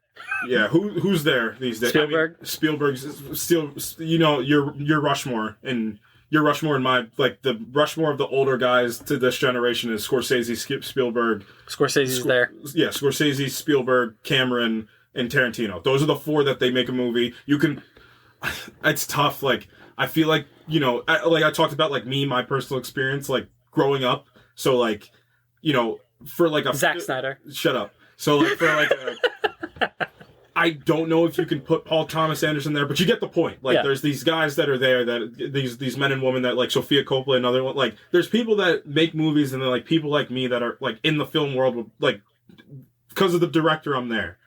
Then, the newer age is, like, Christopher Nolan. Denis Villeneuve, for a fact now, is going to be there, where he's going to make whatever, and people are going to see it. Jordan Peele's there, for Jordan Peele makes something, and people, that's the reason that people are going to go see it. Which is awesome for him on so many levels. I'm trying to think if there's anybody else that, this director makes something and you're seated. I think those are probably the big three at this point. It's James Gunn is getting there? Yeah, especially, I mean, if he gets a superhero, he's going to get the DCU, and that'll do it for you, depending on how the Superman movie goes, so. I wasn't kidding about Zack Snyder, but it's a different reason. You know what? You actually might be right, which just makes me kind of sick. And I think you are right that if Zack Snyder drops something, people will just go, and people will watch it just because I think you're right. Yeah, it's Zack Snyder's like the antithesis of the point, though. It's not like it gets to the same place. It's weird, right? That's how that happens. But talking about Nolan and talking about Oppenheimer, as I said, this movie just felt like I said, his magnum opus, like what he's really been working to in terms of like the total package of a thing. I mean, we talked since the inception of this podcast, weekly Oppenheimer casting. And it kept going. Who remembers that? Who remembers that? That was a great bit. So, you want to talk about Aura. Yeah. And we talked about it, like it wasn't even the first trailer, it was the first picture of Cillian Murphy. The black and white one, yeah. And, I'll go further, I'll get tech specky, film nerdy for a second. So they needed to make a new film print for this movie, a new black and white 65 millimeter film print that didn't exist before. And Kodak was just like, sure. And, Hoytza talks about it. He's just like, the people at Kodak are so good. And he said it in his Oscar speech too. He's like, there's this brand new technology called celluloid that just came out that everybody seems to be wanting to use now, and that helped us out. But they needed to make a brand new film stock for the movie in 2022, whenever they shot this movie, 2022, 2021, whenever they shot this. And they did. They made a brand new stock of film for this thing. So they took the camera, they took a still of him. It was so great and so rendered beautifully. They made it the poster of the movie to start, in one of the biggest promotional pieces. And ever since that picture dropped, you just kind of knew something was coming. Yep. The winter was coming. A storm was coming. The castings start rolling in. You're like, oof, oh boy, it's going. Ludwig Göransson signs on to do the score for this movie. Obviously, he comes off Tenet. You're like, this guy's pretty good. He's doing a lot of Star Wars stuff, a lot of Chris Nolan. He's Christopher Nolan's new guy. Hoyte comes back. Obviously, that's kind of synonymous with Chris at this point. Your personnel just starts to get better and better. They start adding these actors, but the through line of this whole thing was Cillian Murphy was there. He was there this whole time, and you knew something was possible for this. I'm gonna save it for a second, but you knew this performance could have had the ability to be something great. The first trailer comes out for this movie, and you're like, the immediacy of like, has to be a day one. Like, this has to be. So, you're getting all these things, you get the trailer, it looks awesome. And, it didn't get lost in anything, but, it looked awesome, and I feel like it stayed there where you're like, this movie's going to be incredible, and it stayed there. And you're like, all right, we already know it's, like, to your point, we know it's going to be good. This is a Christopher Nolan movie. About a Christopher Nolan joint, if you will. Yeah. Yeah, you can't do that. Don't do that to Spike Lee. Maybe Spike Lee's another one where he drops a movie. Yeah. It's like, yeah, Spike Lee might have been the first one. Yeah, the Spike Lee joint was a big thing, But I digress. But so I just want to, this one specifically, I want to talk about the theater experience for this one. We talked about it with Dune. This is one where you tell your kids about the theater experience for this. Yeah, but think about that. Think about what you just said. Like Dune, which is like the sci-fi, otherworldly masterpiece. Well, it has action. It's like all this crazy stuff is happening. Talking about that theater experience and then comparing it to like a 3-hour biopic that's mostly talking, and they're arguably equally as magnetic. Yes, exactly. That's the point. So, there's outside looking in or to a film and inside looking out. So I talked about the outside looking in. Let's talk about the inside looking out.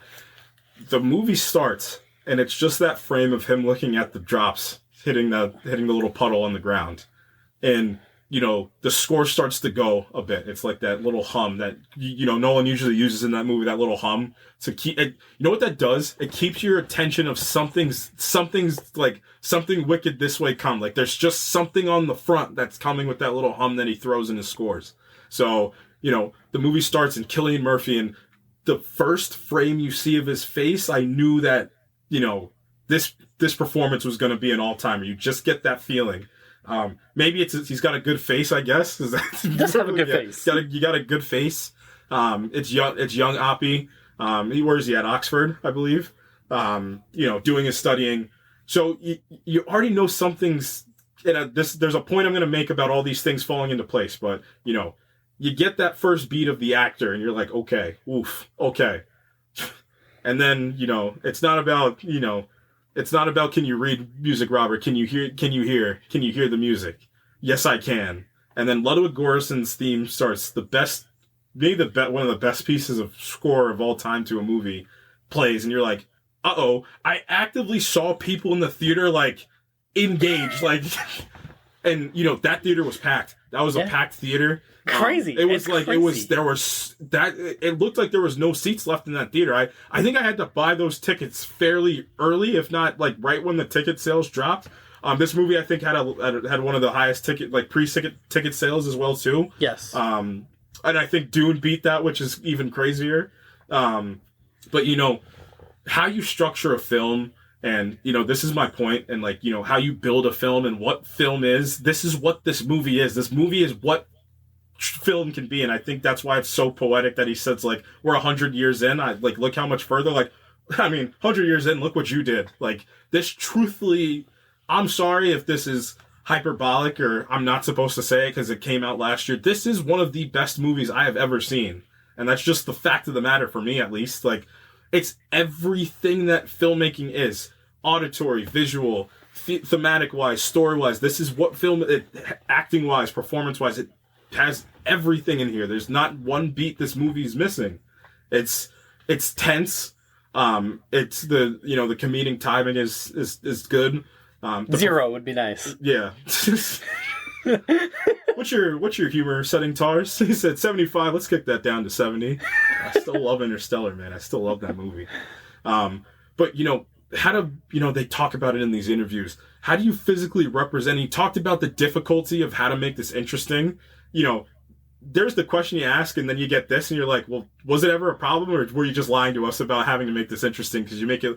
it's the visual representation of how to make atoms splitting and, you know, nuclear reactions going off, but doing it in such a way, like, I think Hoyto was talking about, they were finding, you know, these artists to, like, do different things, and, like, they were just not messing around, but they were just, like, they were just trying stuff out. Like, they were just, you know, they were getting, golf balls or something, and they spun them on something, and, like, they threw, like, I think they threw the sparks at them, and, like, just did all these crazy things, and, like, my brain, you know, the normal brain you probably can't comprehend quantum physics. It's difficult. But, like, to make me feel like I can, that's what this movie does. It makes me feel interested in what these people are doing. Like, oh, he can't build that bomb. No way.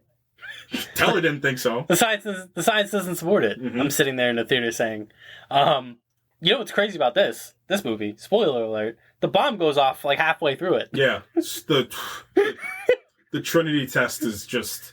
You'd think people thought and think that the movie, that's where the movie culminates, right? So, and I want to talk about this too, because this movie... Tricked! Yeah, this movie, the movie is about the inception. It's not about the bomb itself. It's about the man who helped incept the bomb. And that's one of the major points about this movie too. It's Oppenheimer's not himself, he's a genius, but he's really a cultivator of geniuses. They established that so early in this movie, and he said, I'm not the smartest man at it. These are the people I'm teaching. I'm not smarter than some of them, but they're going to help me get to where I can get all the people in the places they need. He's a facilitator. He is. He's Nick Fury. Like, that's my true superpower. I know who's good at what, and I can get them in the...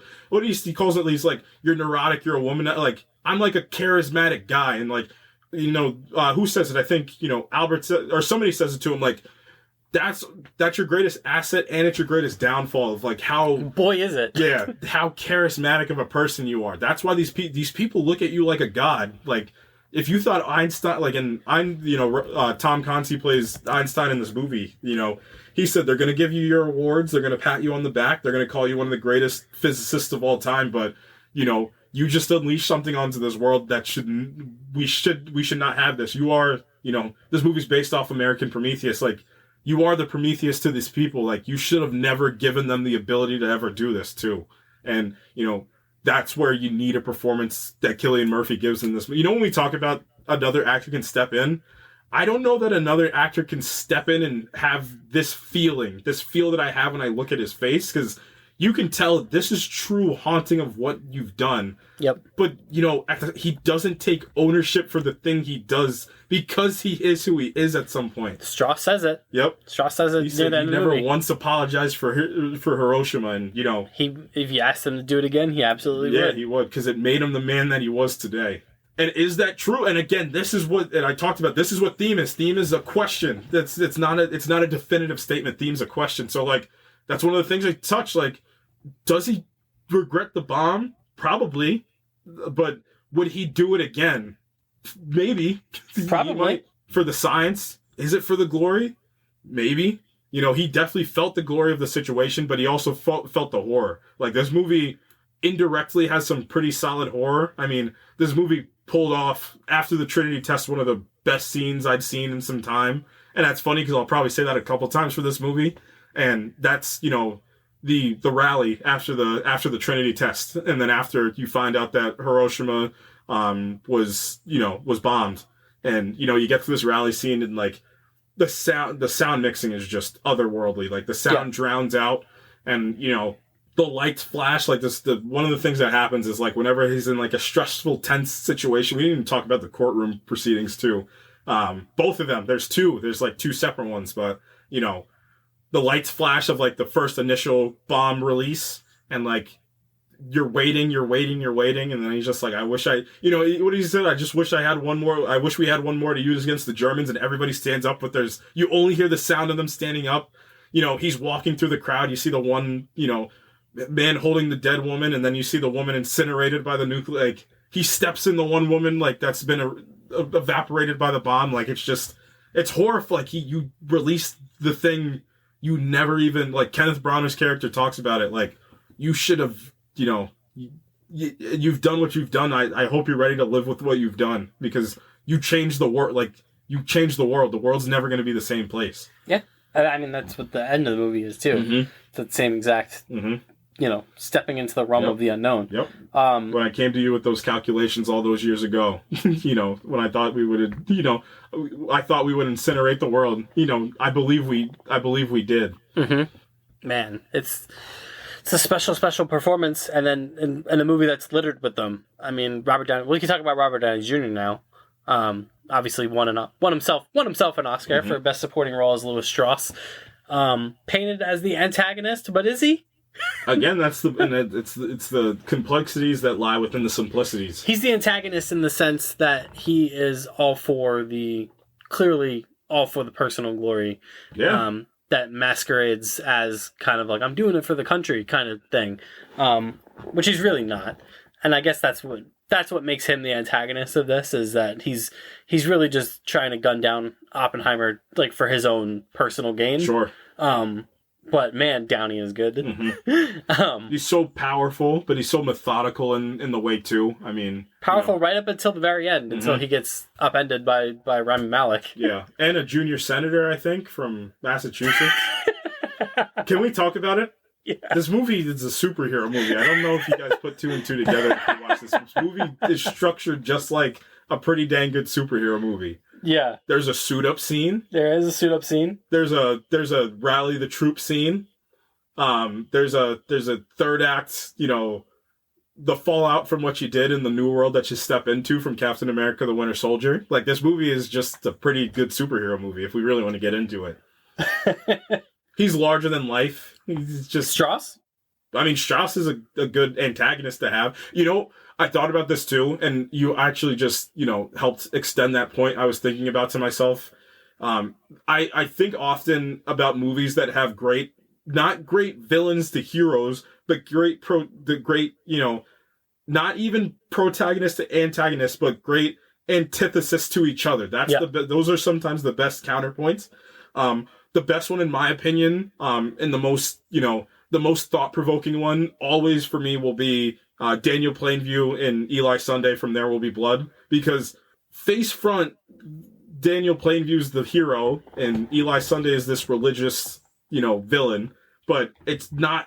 You find out that Daniel Plainview's the villain of this whole thing. Like, is he a villain? Is he? What kind of villain is that? Is that a villain? Obviously he's doing bad things. Eli Sunday's also doing bad things on top of that too. It's not that simple, but they're the best antithesis for each other. They're the best counterpoints, and they all come to a head. Yeah. And, the head for them in that movie is the scene where, I've abandoned my child. Like, it's almost to the point where Eli breaks him to the point of believing this. Like, I believe that I did. Like, this boy that isn't even mine, I found this boy and I paraded him around as my son so I can get more clientele. Strauss does the same thing. And you know where it comes from? It comes from the dinner party, not the dinner party, but the dinner scene, where this is after, and they're talking about Russia now, Strauss is like, I just got the reports back, so I want you to tell me to my face that you just told me Russia isn't capable. Here's your proof. Russia's capable. I have it in my hand. What are we talking? He's like, and Oppie's like, Russia's, shouldn't be like, there was no spy at Los Alamos. He said, I have the spy. I have him here. Like, you're telling me all these things. It's not adding to each other. So again, for Strauss's point, is he wrong for this? Like, Oppenheimer was careless a bit. He was blinded by love a bit. All these things are true. Also bringing in, people that, were risks to bring in to the fold, but it's because he believed in the his greater power of, we have to do this thing, and even if I have to take a couple risks with a couple people, like, if we want to beat the Germans, like, is kind of what I got to do. And, for good or for ill, like, he was given that free reign. Because he was a god to them. Yeah. And the thing about the Messiah, it's funny, we talked about Dune last week, but the thing about the Messiah is, you're going to believe. And it's when you get the non-believers to start believing, and once those military personnel started to believe, because the belief for them was the results. They got what they wanted.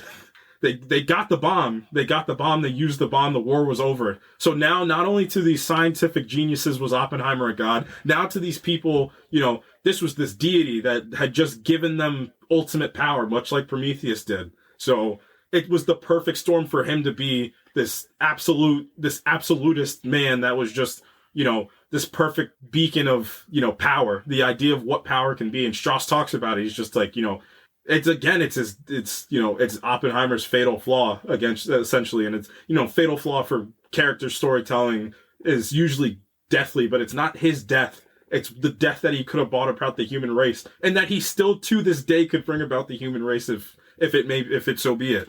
Yeah. And I mean, the death of, his metaphorical death in the sense that all that stuff that he gained because of his creation was also what led to his ultimate shaming and kind of undoing. And let's just talk about not the objective. So this movie's shot in black and white, and it's shot in color. The black and white obviously is the objective. That's what happened. It's the big courtroom proceedings, Strauss's downfall, all those things. But it's also, this is a biopic to a man. So it's the subjective nature of what Oppenheimer was experiencing during these years.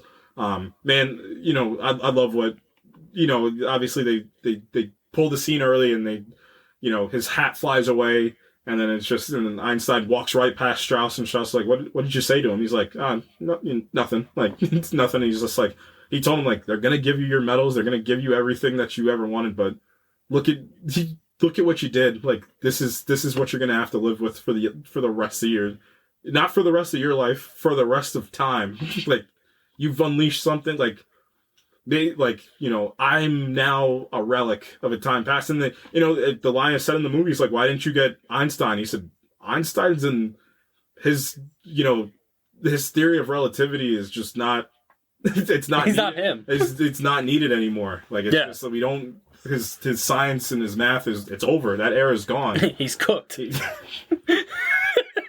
like watching your favorite baseball, because baseball is a very unforgiving sport. It's like watching your favorite baseball player into their like mid to late 30s, and you're like, wow, I remember watching you. And like, they're definitely on a different team, probably the Yankees by now, giving them the bare minimum. And you're like, I remember when you won an MVP. Einstein, you're cooked, pal. Man. Well, behind every great man is a greater woman more often than not. And Emily Blunt in this movie does a lot of heavy lifting as Florence Pugh's in this for a bit, but Emily Blunt really does the shouldering of the load as far as the female acting goes in this movie. And man, she like picked her spot, man. She's very like that was maybe been one of the greatest things you've ever said on here. That was one of the best points you've ever made is picking your spots of when to attack, because her performance without the scene that we're both thinking of could have been very much she's the wife to this man, and that's it. Like, she's fun. She's fun. She's like, but mostly subdued. And it's not subdued. It's not fun in the way of like she's like physically or mentally or emotionally fun. Like, she's an alcoholic, but she has to deal with the reality of who her husband is. Yeah, like her husband. What's the line that Josh Hartnett gives him? He's just like, it's when they're talking about the political realm that he's stepping into. He said, you need to step back and understand, like, if you're going to be a known communist, they're not going to let you on the Manhattan Project. And he's like, whatever. Like, I don't care. Let the people be who they need to be. Let them do what they have to do. He said, I can give this for somebody that might be important, but you're actually real life important. Like, you're world changing important. I need you to stop doing what you're doing. Obviously Emily Blunt performance is, it could have, it's still great. She's still great throughout the whole movie. But again, it could have played as just the wife of this person, and that's it. You get your one scene to do the thing, and that's it. But that second half of the movie, she starts cooking. The third act of the movie. So she gets into the personal courtroom proceedings, and she said, like, why won't you stand up for yourself?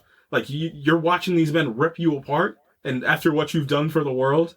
And she gets into that courtroom, and the biggest thing, it's like the World Security Council almost, or the American Security Council. The whole thing is trying to get his security clearance. Is it going to get cleared or not? And should he be charged for anything that happened at Los Alamos? And she says basically, like, go blank yourself, for lack of a better term. Yeah, but she does it in such a way that, so this whole time these like you said, the Security Council, basically, they think like, oh, she's a drunk, like, she's an easy mark, basically. Like, we're gonna get, and she's gonna betray him because we just talked about how he cheated on you multiple times. Like, we just talked about. We're gonna interview her. She's gonna give him up. Give him up. She's gonna give him up. She's gonna self-destruct and check it off. Like, this is the nail in the coffin. And then she uses that against them, essentially. Like, she kind of, like, opens up and, you know, she acts like her memory is kind of, you know, she's misremembering things. And then all of a sudden, the switch flips and she just dissects these gentlemen. And just, you know, it's a, I don't know how long the scene is entirely. Maybe it's a few minutes. There's a few minutes, yeah. And it's that few minutes that dang near won her a Best Supporting Oscar. It's just, I remember we walked out of the theater and, like, obviously we were talking about the movie, and then we were like, was that one of the best scenes that, like, acting scenes that we'd seen? Like, she was just cooking them. She, like, it's a great point. Like, she acted like she was about to give in to whatever they wanted, and then she's just like, what'd she say? They were acting like, how long ago were you communists? He's just like, you know, 4 years before the war started. Oh, 5 years. Oh, wait, it was 6 years. It had to have been 7 years before, so it doesn't have anything to do with what we were talking about. Anyway, so she's incredible. It's amazing. It was so good. So good. It's crazy. You know who I quite like in this movie? Alden Ehrenreich.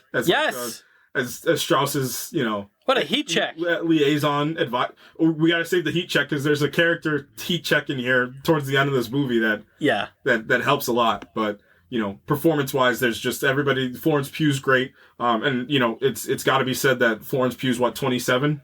And she's being sought out after all these big-time directors at this point in her career. So, there's nobody short of being incredible in here. I mean... This movie might contain the greatest heat checks ever. Rami Malek steps into one of the... Rami Malek, you think, again, is going to fold under the pressure and give Strauss what he needs. And he's a character that you totally forget about. And that's the whole point. You forget about him. He's just in the background. He's in the background. Remember, and Oppenheimer himself, like, pushes him off to the side. This is when they go to the football field and the nuke, and they're building it under the field. And, you know, he comes back and he says Strauss did everything that against what he said he was doing. Like, I remember everybody in the theater was like, oh, shoot. And honestly, it's a performance, like, for Rami Malek where people are like, I talked about Michael Cera and Barbie, like, y'all must have forgot. Like, Rami Malek, same thing. Like, there was once upon a time where, like, Rami Malek was becoming him. Yep. As far as, like, an actor goes, like, people were like, no, this guy is great. Like, potentially generational. And then he kind of just, like, I don't know. People started hating him. I don't know for what. Then he became a Bond villain? Well, no, it was, what's it called? It was Freddie Mercury. It's the fact that I think he won. That's why people were upset. Then he became a Bond villain?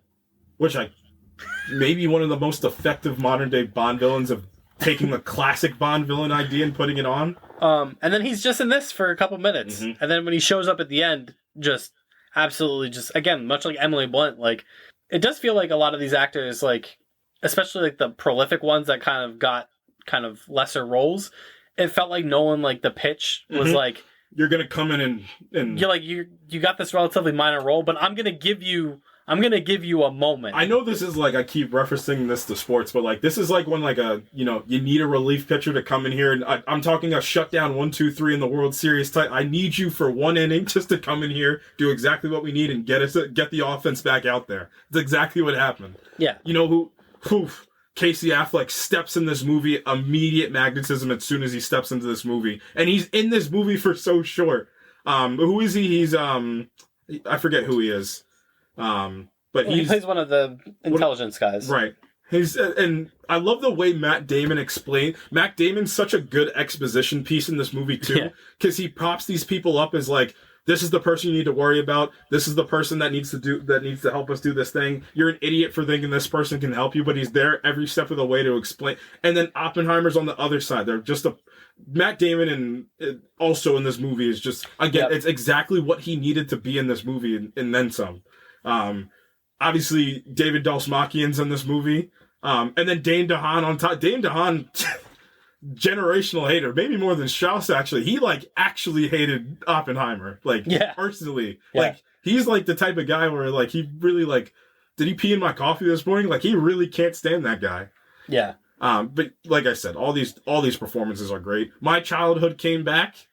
Josh Peck's in this movie.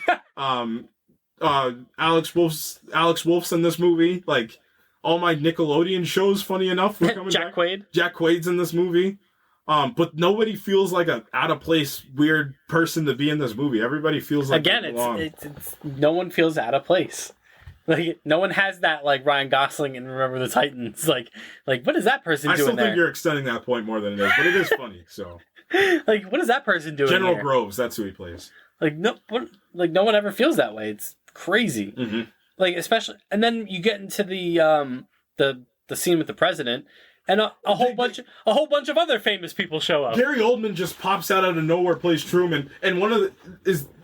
I don't know, in those things, it's like, it's not funny, but it's hilarious. Like, it's not funny, but it was really fun. It's like a hilarious piece where Truman, like, pulls out the handkerchief. He's like, you think I care about your feelings? I just won the war. You think I care what you Yeah, feel? it's like you have all these famous people, and then, like, they have a whole nother scene where, like, a whole bunch of other famous people. are just James there. Remar shows up Right, and, like, yep. delivers one of the, like, most accidentally haunting lines in this entire movie Mhm. when he's like, no, you can't bomb this place because, like, I honeymoon there. and you're like, that's the type Yeah. of thing that we're, like, this is the level of, like, inhumanity that we're talking about Mhm. here, is, like, these people were in this room debating on what, City to destroy after the war was over. The war was over. They didn't need anything. Benny Safdie's in this movie too. Like, as Teller, he's great. and they tell Oppenheimer too, like, hey man, like, thank you for developing this, but we need, Yeah, see ya. well, see ya, and we need two of these. Yeah. Because one is to win the war, and two is like a show of force. Like, do not test us ever again. The So it United was States. more like, yeah. And Oppenheimer was like, God, Oppenheimer, to his credit a little bit, was like, I think we're losing the plot a little bit here of what my mission is. Well, here. I mean, he understood what happened after, and I forget, somebody makes the point to him too, where they tell him, like, you need to let them know to never, ever use this ever again. Like, this can never be. You need to convince the world council and Truman, and then I don't know the world history behind it as much as I wish I did, but I care. How many presidents were probably like, I need as many as you can get. And again, this is the race aspect of it. And it's allegorical because it makes the movie have pace and it makes the real world have pace, because Russia immediately, we need some, then you get all these other countries, we need some immediately, get working on it immediately. Like, yeah, it's the advent of the nuclear arms race. Yep. Like, as soon as, like, it's a genie in the bottle moment. Like, once you get it out, like, you can't put it back. Like, that was always a futile effort of, like, to be like, tell Oppenheimer, be like, you gotta tell them never to use this again. Like, absolute power corrupts absolutely. Like, as soon as this power was unleashed on the world, like, yeah, you thought the powers that be were gonna be like, eh. Or you thought, like, people were gonna be scared off by it. Like, no, they were just gonna want it. Yeah, want it for themselves. And that's, where we find ourselves today, where, like, all these world superpowers are armed with these things, but it's kind of like a handshake agreement that, like, no one will ever use them until they have to. Until the day comes. Yep. And we could just talk about the final scene in this movie. One of the single most impactful ending scenes in any movie I've seen. And this is the true weight. This is the true weight of, it's the culmination of the performance to a T. It's the culmination of the story. It's the culmination of the real world implications that this brings upon it too. This is an important movie to have now, especially after, the last 2-3 years of, the rumored World War III on the cusp, you know what I mean? Like, out of all the things that you think about for the real world, like, this is what a biopic to use of the man that made it, and, the weight, and who knows? This is the thing about biopics. We don't know what's true. We don't know what's false. Obviously, American Prometheus talked about a lot of these things, but it's just the fact that this thing, whether you like it or not, whether it's wrong or right, it's here, and now it will never go away. It's always here. Yeah, and I think the end of this movie, like, sells that really well. I think the end of the movie is horrifying. Yeah, and you just sit with it. Mm-hmm. You just sit. You're with in the theater after it ends. You're like, oh shoot! Like, if somebody were to launch a nuclear weapon, like, yeah, the movie ends. Like, Oppenheimer and Einstein have their exchange, and then it's just this shot of, like, the fire engulfing the world, and then the movie just ends, and you're just sitting there, like the guy with the eye sockets, and his eye sockets are out, and you're just like, you're like, well, that was depressing. Yeah, and you leave the theater just feeling just this weight like wait, and then you finally snap out of it and can actually appreciate the movie for like what it was. But like that first couple minutes after the movie ends, you're like, "Oof." Yeah, that's the point, man. That first couple minutes is a grabber. It's a grabber in the way of it's a grabber in the way of like movie making. Like this is really good movie making, and obviously from second one to second 301, like 3 whatever and 1, it's amazing movie making. But the first piece is immediately like filmmaking is great. Acting is great, and then the last piece is like the thematic weight of what you just watched is like, oh god, like everything came together as this horrible, this beautiful, horrifying whole of this just absolutely monumental movie. Yeah, and much like Barbie, don't think it needs a sequel until somebody builds a bigger bomb. I didn't think I was gonna say that. The most memeable line out of this whole movie. I didn't think I was gonna use it once. You think somebody in the back of the room was like, tell her, will you shut up about hydrogen, man? God. And then Rush is like, hydrogen? JFK will return. Oh, man, I didn't even talk about it. That junior senator from Massachusetts. It was giving Dark Knight Rises, you should use your real name, Robin. It's because he can't help himself. He can't help himself. This was a superhero movie, I'm telling you. He can't help himself. Junior senator from Massachusetts, you say? You should use your real name. Kennedy. Jack. It's Kennedy. The last shot is Kennedy from behind staring at the White House. A Kennedy biopic from Christopher Nolan. Terrence Howard. Next time, baby. What? Terrence Howard could play JFK. That's gonna do it for us, kid. You know how we should do the awards this week?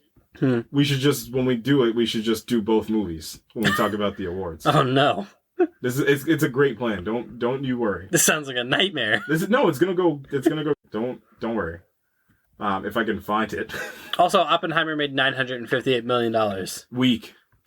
Make a billion. Make a billion, coward. Wow. Nolan. Imagine not making $1 billion. Yeah. I would be embarrassed of myself. Take that, Oppenheimer. Yeah. Oppenheimer not as marketable a person as Barbie? ? Some are saying. Not a bad point. Some are saying. Many are saying this. You ready? I'm ready. All right. Do we have to add another category? Each time we add a new category. I'll think of one on the way. Best cinema moment in Barbie? Best cinema moment. Probably the conversation that she has with Ruth in the kitchen or whatever that was. The office, heaven, whatever was going on there in that scene. I guess it's like the metaphysical place, like the world between worlds. I guess like between like plastic and like flesh. I don't know. That one. Cool. It's a good one. And then in Oppenheimer. Emily Blunt. Cooking. I like that bit. That's so good stuff. I guess my conceit for best cinema moment for Barbie will be, the idea of like the grand nature. So it's like the party sequence. Sure. It's a really good start to the movie. Yeah. And it also brings like the theme into the movie immediately. Like, you guys ever think about dying? And you're just like, okay. Okay. Oppenheimer, it's the Trinity test is just absurd. It's just, and you want to talk pressure. There's the pressure. This is what the whole movie was leading up to. This is the thing. Like, this is the market thing. Like, you guys want to see the nuke go off for the first time? And everybody's like, ooh. I think. It's just, and again, you talk aura, you talk energy, you talk like the train that runs. It was, the rain stops, and I forget what character said in Oppenheimer's just like, I've been in these deserts since I was a kid. Like, I know whenever the rain starts at this time, it's going to stop at this time. We're only going to have this time because we need this to happen. It's the Top Gun thing. It's just like, this thing needs to happen by this time. And then once you strap in, you can't get off. It's that drone shot from above, and then and you like the Trinity test score piece starts playing. I'm like, uh-oh, the cinema's about to happen right now too. Best character that doesn't need to be in this movie. This is actually maybe the best week we could have done this. Oh, man. Best character that doesn't need to be in the movie, hey? For Barbie, that... Is it... Oh, man. Jesus. Best character that doesn't need to be in the movie, huh? What about, I don't know. One of the Barbies I feel like we could have lost. Lawyer Barbie? Lawyer Barbie? She was fun. I'm gonna go with Pregnant Barbie because it's Emerald Fennell who directed Saltburn and Promising Young Woman. So, referentially, I guess that's my favorite one. What about Oppenheimer? Someone that was treading dangerously close to, like, becoming distracting was when Jack Quaid popped up. Sure. I can argue just because, I grew up with it, but also Josh Peck. Like, that easily could have been a very, and you could have probably gotten a bunch of, but I'm so glad that it's Josh Peck because it paid off my childhood so well. Like, he also was good, so I think Jack Quaid just shows up, like, in the one scene of him walking in Oxford. Well, I was really close to picking that recruitment, the recruitment montage. Is that Jack Quaid? You're Jack Quaid from Dennis Quaid and Meg Ryan. You're Jack Quaid from the Hunger Games. You're Jack Quaid from Stuff. You're Jack Quaid from the Adventures of Superman. I already mine. Did I pick my Oppenheimer one? The person? Oh yeah, Josh. Yeah, Josh Peck. Best actor to join the franchise. The franchise. For Barbie, Kingsley Ben-Adir. Yeah. I'm actually going to agree with that. I'm actually not even going to contest that for anything. And for the Oppenheimer franchise. I'll take that back. Alexandra Shipp, I quite liked in that movie. She was one of the fun Barbies. And for the franchise that is Oppenheimer. Mm-hmm. In the sequel. I'm going to say Gary Oldman. Gary. As Truman. The definition of boo-hoo. Truman will return. Technically. The nuclear bomb? I'm going to leave it at that. The nuclear bomb itself. I'm done. That's brilliant. I love that. Best car bit? I'm never leaving this. Barbie's is pretty easy. Yeah, Barbie, when they're traveling between... Mm-hmm. Between the realms? Yeah, between realms. They had a car chase in Barbie, too? Yeah. What's Oppenheimer's best car bit? Was there even a car in Oppenheimer? Yeah, there's a car bit. There's the bit where Strauss is in the car, and he's driving, and then the one motorcycle's behind them going, and Strauss is like, what's going on over there? That's a car bit. I guess that counts. Best family member? In Barbie? Ariana Greenblatt's character? Sure. Sasha? I'm going to double down on that point in the dad, because he's in it for one scene. And it says "Si se puede" to shout out the one Disney Channel movie. Oh, yes! That America Ferrera got to kick it up. And then also that works because it's his one line in the movie. Best family member in Oppenheimer?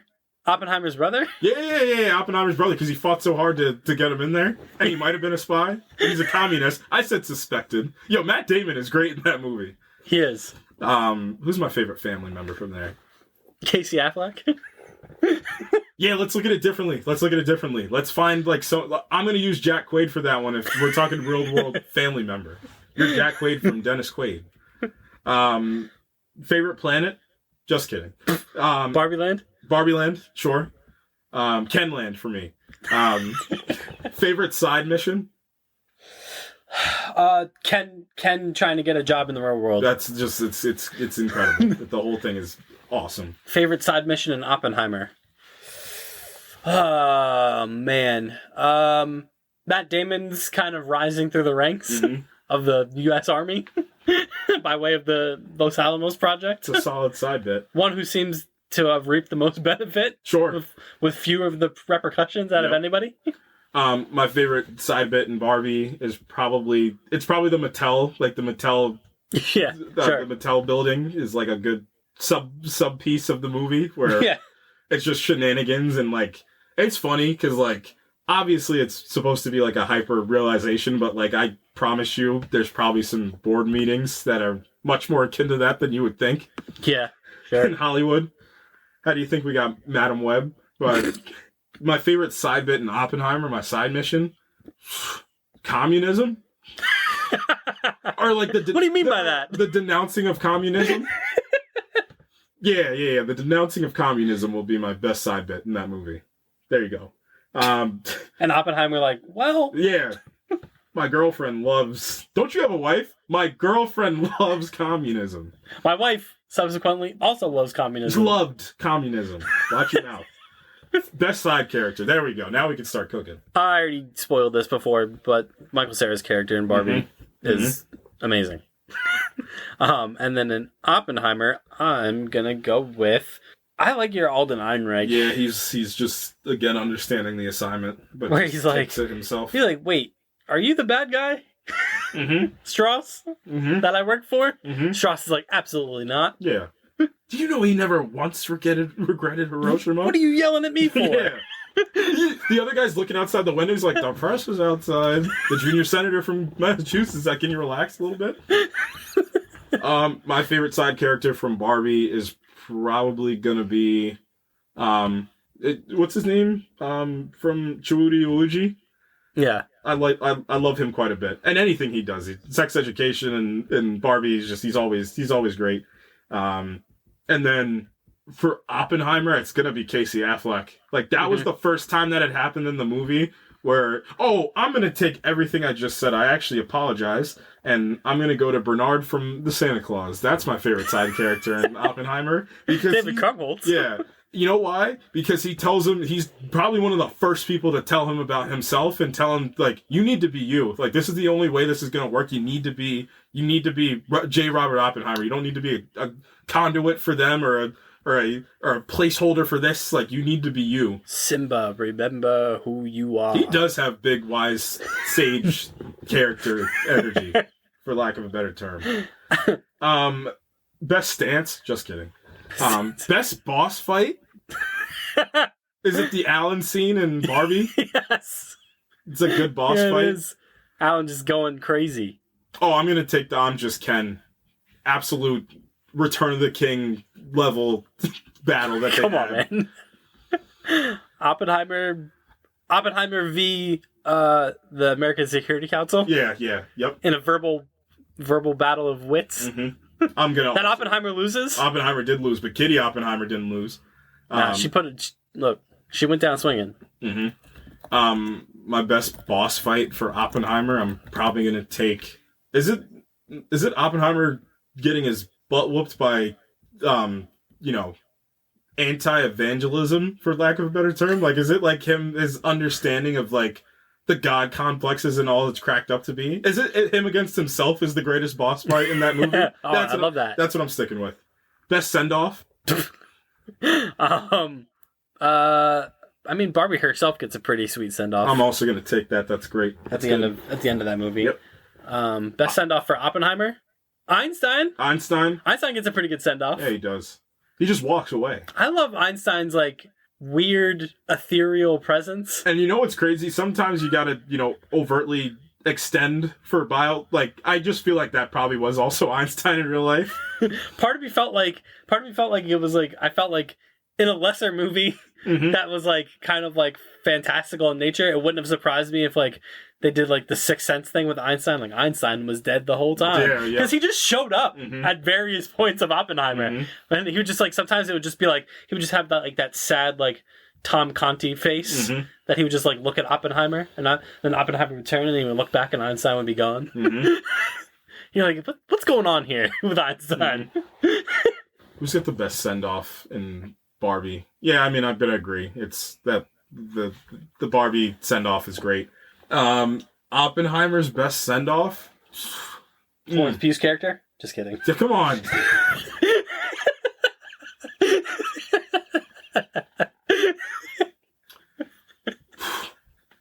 Wow, that's tough. It's the idea of nuclear war is the best send off.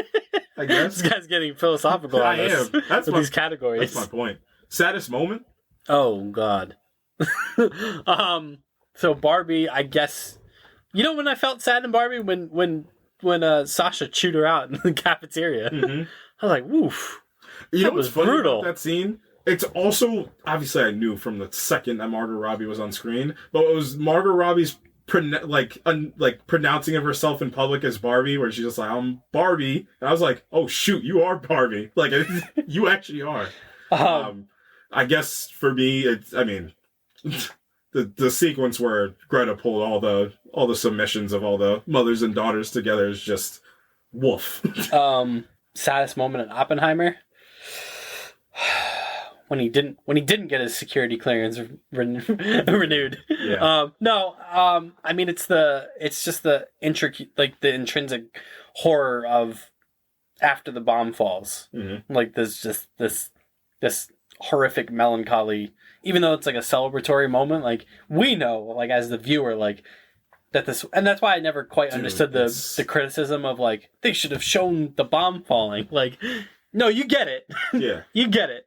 And that's why that was a subjective piece, the bomb falling. Like, yeah, it was this big hurrah of him doing it, and then he immediately understood, like, and obviously one of the most famous lines is, some people laughed, some people cried, but I've known I've become death destroyer of worlds. Like, where are you going to put that line? Where's it going to go? Because it's going to be in here. Is he himself going to say it? And the decision to have the actual audio recording after the bomb drops is the immediate understanding that he knows what he just did just could have just ended the human race. So, and now he has to live with that to the end of his days. Yeah. So, yeah, that's a good saddest moment, I guess. That's a good. Now we're into the main ones. Best relationship. I'm gonna say America Ferrera and Ariana Greenblatt for Barbie is the best. It's definitely the healthiest relationship. All these other ones are a nightmare. Mm-hmm.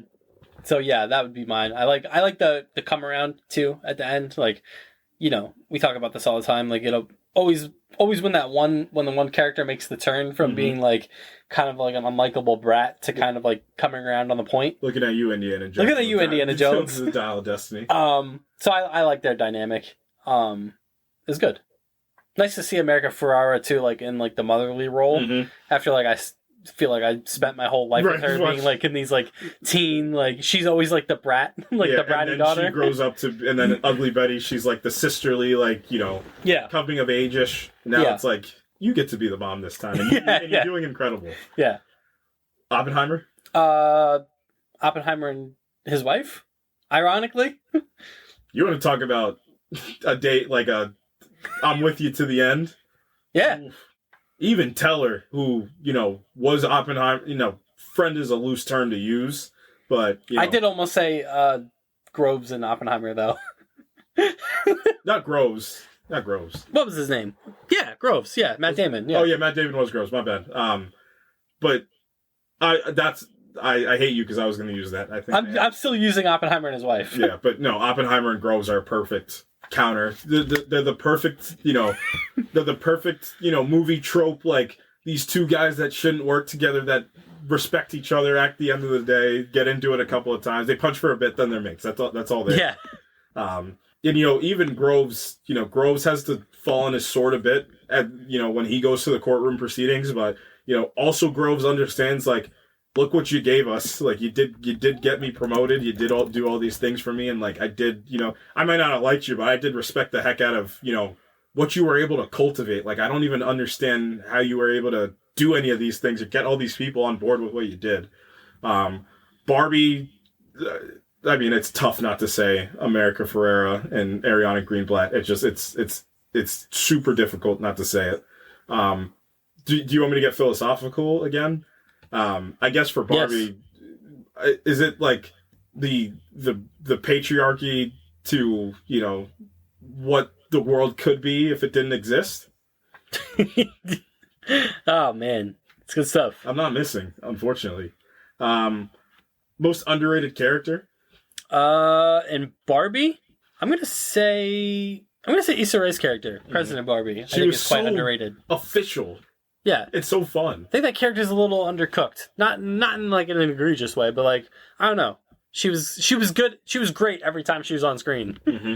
and I like her return. I like her comeback at the end. Mm-hmm. It's good stuff. Oppenheimer. That's underrated, huh? I'm I'm gonna say what you said before about David Krumholtz's character. Mm-hmm. I think I'm gonna go with him for that. Mm-hmm. It's good. That's good. For Barbie, the most underrated character is. This is a tough. Is it? What's my man from Sex Education who was one of the interns there? I quite liked his character just running around, and just being around and involved with whatever they who my most underrated characters are? The whole Sex Education cast that was just weirdly in Barbie at the same time. Sure. So the three of them together were those are my most underrated characters for Barbie. For Oppenheimer, is it Einstein? That's a good pick. Just being like a past his prime, like. Prime? How dare you? What was past? What do you want me to say? Theory of relativity? Mid. Like, what do you want me to say? Most heroic moment?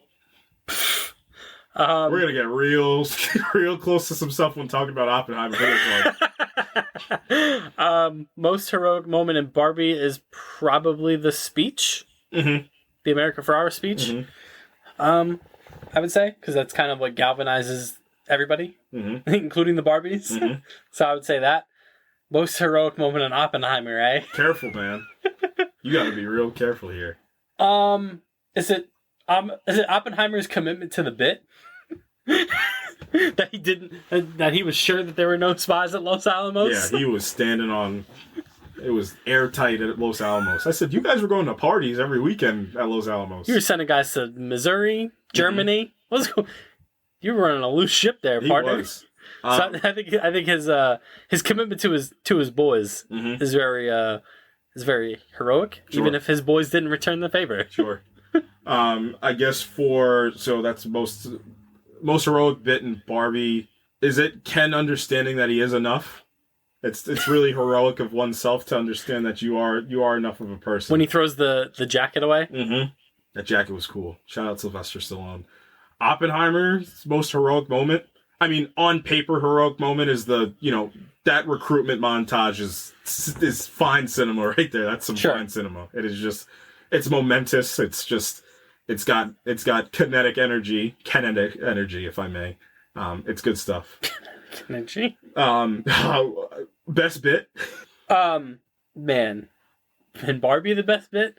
Jesus. Man, it's the Ken rivalry. Yeah, the Ken beef. I'm gonna agree with that immediately. The Ken beef is just Ken. What? Who are you texting?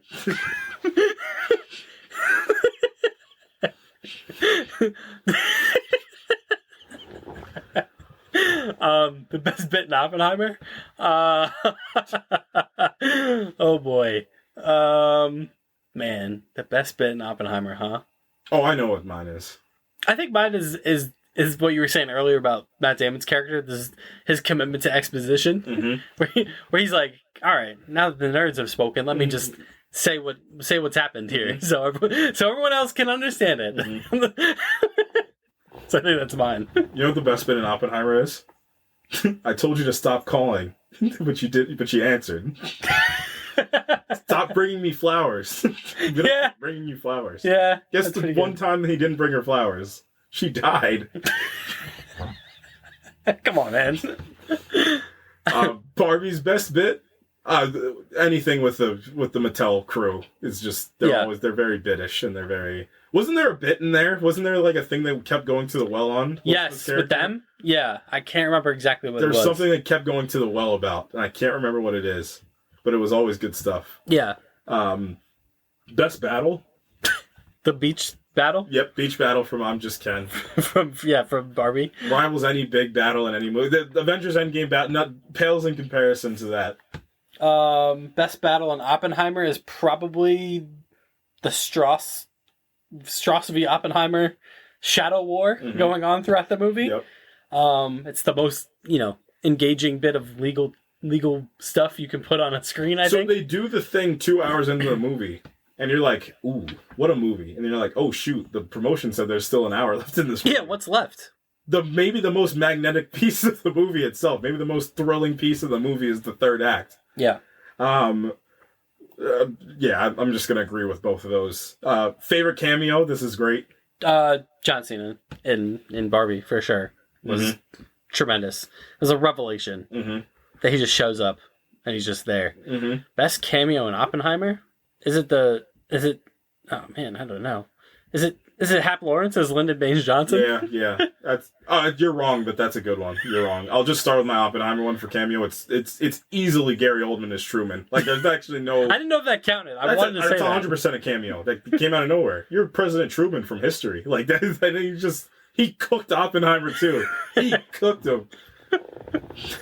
Oppenheimer said, I do think we should reconsider these bombs and what we're doing. He said, boo-hoo! I won the war. You didn't win anything. Thanks. You can get out of my office, dummy. I know he left the room and he looked. That's crazy. That was the exact wording in the script. I know he looked at his like assistant. He's just like, get a load of this guy. I thought he was Oppenheimer that made the bomb. What a dork. Yeah, what a dork. What a loser. Barbie best cameo, Ruth. Yep. Good stuff. Best set. Barbie, the neighborhood in Barbie where her house is magnificent. I loved it, and then I loved it when they retooled it for the Ken neighborhood. Also, and they put the little swingy doors on it. That was pretty good. Best set in Oppenheimer, probably the Los Alamos base itself. For Barbie, the best set, just the other realm where the land of creation that she was in, just the colors they were messing with, that huge white diffusion panels that they were having around on how they were messing with the colors. I thought that was pretty awesome. Oppenheimer's best set itself, it's something that's a little bit more subtle, but I guess I have to, he was at Cambridge, right? He was at Cambridge, right? I quite like Cambridge. I don't know if they actually shot at Cambridge. I don't think they did. No, I don't think so. I think they were somewhere in America, I'm pretty sure. That was pretty subtle, but pretty good. It's tough for me not to say Los Alamos. Like, the recreation of that was incredible. And then the courtroom itself, but you can probably put together a courtroom pretty easily. So, I was trying to be pretentious with the other one, but I did like the courtroom too. Yeah, both movies look great. So, but I'll just say Los Alamos. Just the whole inception and construction is really well done. Best 1v1. Probably Ken versus Ken. Ken versus Ken. Yep. Ken. Ryan Gosling Ken versus Simu Liu Ken. Just throughout the movie. And then kind of retreading territory, but Oppenheimer and Strauss. And Oppenheimer is obviously peak 1v1. Best 1v1 in Barbie is it patriarchy versus women? This is the best 1v1. That's cool. That's a good one. Best 1v1 in Oppenheimer. Is it the world versus the nuclear weapon? Nah, because the world's not really fighting the nuclear weapon, are they? We're fighting against the people that can relieve. Is it power? Is it power versus absolutism?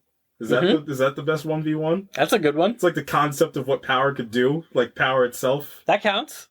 Is it power versus man? Yeah. There it is. Best heat check performance? Oh boy. Let's start with Oppenheimer, because that's where this truthfully lies. For me, Rami Malek just puts up an all-timer.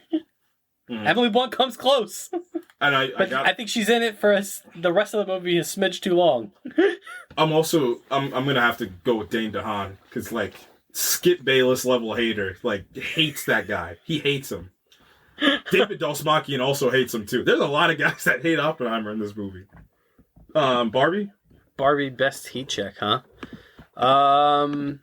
Man, that's tough. It's hard. Is it Will Ferrell? He's good. He's real good. I was gonna keep this one simple and it's like when you start in the first quarter, you just hit 5, 6, 7 shots and it's just Ryan Gosling. I think I'm just gonna keep this very simple. Interesting pick. This is gonna be a tough one. Funniest moment. Oh God, man, and Barbie, that is tough. I'm trying to think back of what made me laugh just incredibly hard. It's probably I just love Gosling anytime any real world sequence with Gosling. That delivery of when he's like, I had like a high paying job with influence and no qualifications, please. Like that is that. I think that line maybe made me laugh harder than anything else in the movie, just because of the way he delivers that line. And I'm just like, oh my god, that's amazing. And then in Oppenheimer, funniest moment in Oppenheimer, huh? movie's low key kind of funny. I'm not gonna lie. For me, it's the bit when he's like, well, there's a slim chance that we can ignite the atmosphere and destroy the world. And he's like, near zero? He's like, what do you want from mere theory alone? Zero. Zero would be nice. So I'm going to go with that. Funniest moment in Barbie, Sasha did cook her. That was funny. Sasha's going to roast you. You don't want to go over there. I'm just going to put fill in blank Ryan Gosling for my funniest moment. Yeah. He's just ridiculously funny in that movie. Oppenheimer's funniest moment, I don't know why that little, he said, I left the party years ago. He said, I said suspected. Like, I didn't say you were. I said suspected communist. That's quite funny. What is Oppenheimer's funniest moment? I do quite like, I'm trying to think of it. Is it Teller's just like, open the effing gate? He's just trying to storm off from Los Alamos. It's not like intrinsically funny, but it's just one of those bits where it's just like, I love how done like some of these people are, and then how in some of these people are. It's kind of good. I don't know. This movie's got some bits, man. This movie does have a couple bits in there too. I'm gonna go with the conversation that he had, like that whole conversation where he's just like, "Has anybody ever said anything good about me?" He's just like, "Oh, what he said? Tolman said that you had integrity, and but Tolman also strikes me as the guy that knows more about science than he does about people." And I'm like, Tolman's not even here to defend himself against this. You can't cook him like this. Funniest moment, best exposition dump, and I'm just gonna jump the gun and just say Matt Damon for the best exposition dump. Yeah. And then Kate McKinnon for best exposition dump in Barbie, and I'll just leave it at that. I think you're right. About that. Move on? Yeah. Best source material callback? The Barbie box that Will Ferrell tries to get her into. I love the idea of Weird Barbie. I think is my favorite one because my sister definitely had a Weird Barbie as well. Weird Barbie. Stereotypical. I like that she's just stereotypical Barbie. It's hilarious. Best source material callback in Oppenheimer. Kennedy? Einstein? Yeah, if you want to talk callbacks, Einstein's a good one. Kennedy's also a good one, though. Some junior senator from that. That's such a good line. It's such a line that, that line is? That line's the Benny Gesserit. He said, poison transmutation is something advanced Benny Gesserit can do. Shut up, Paul Atreides. Why'd you name Paul? Beside the point. Best NPC? The best category we've ever come up with? Oh, man. Barbie's littered with NPCs. There's got to be some... The best NPC was the guy, then he's just like, you guys aren't doing the patriarchy. He's like, we're doing the patriarchy right. You don't you worry. We're doing it right.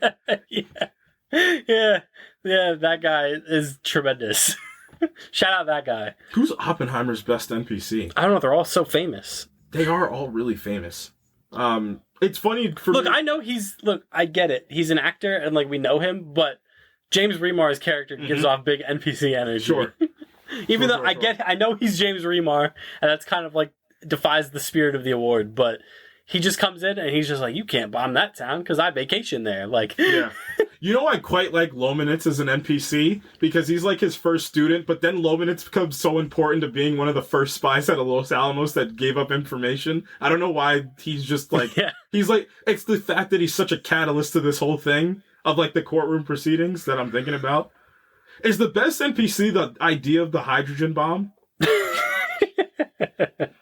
I'm using that one. Best action sequence?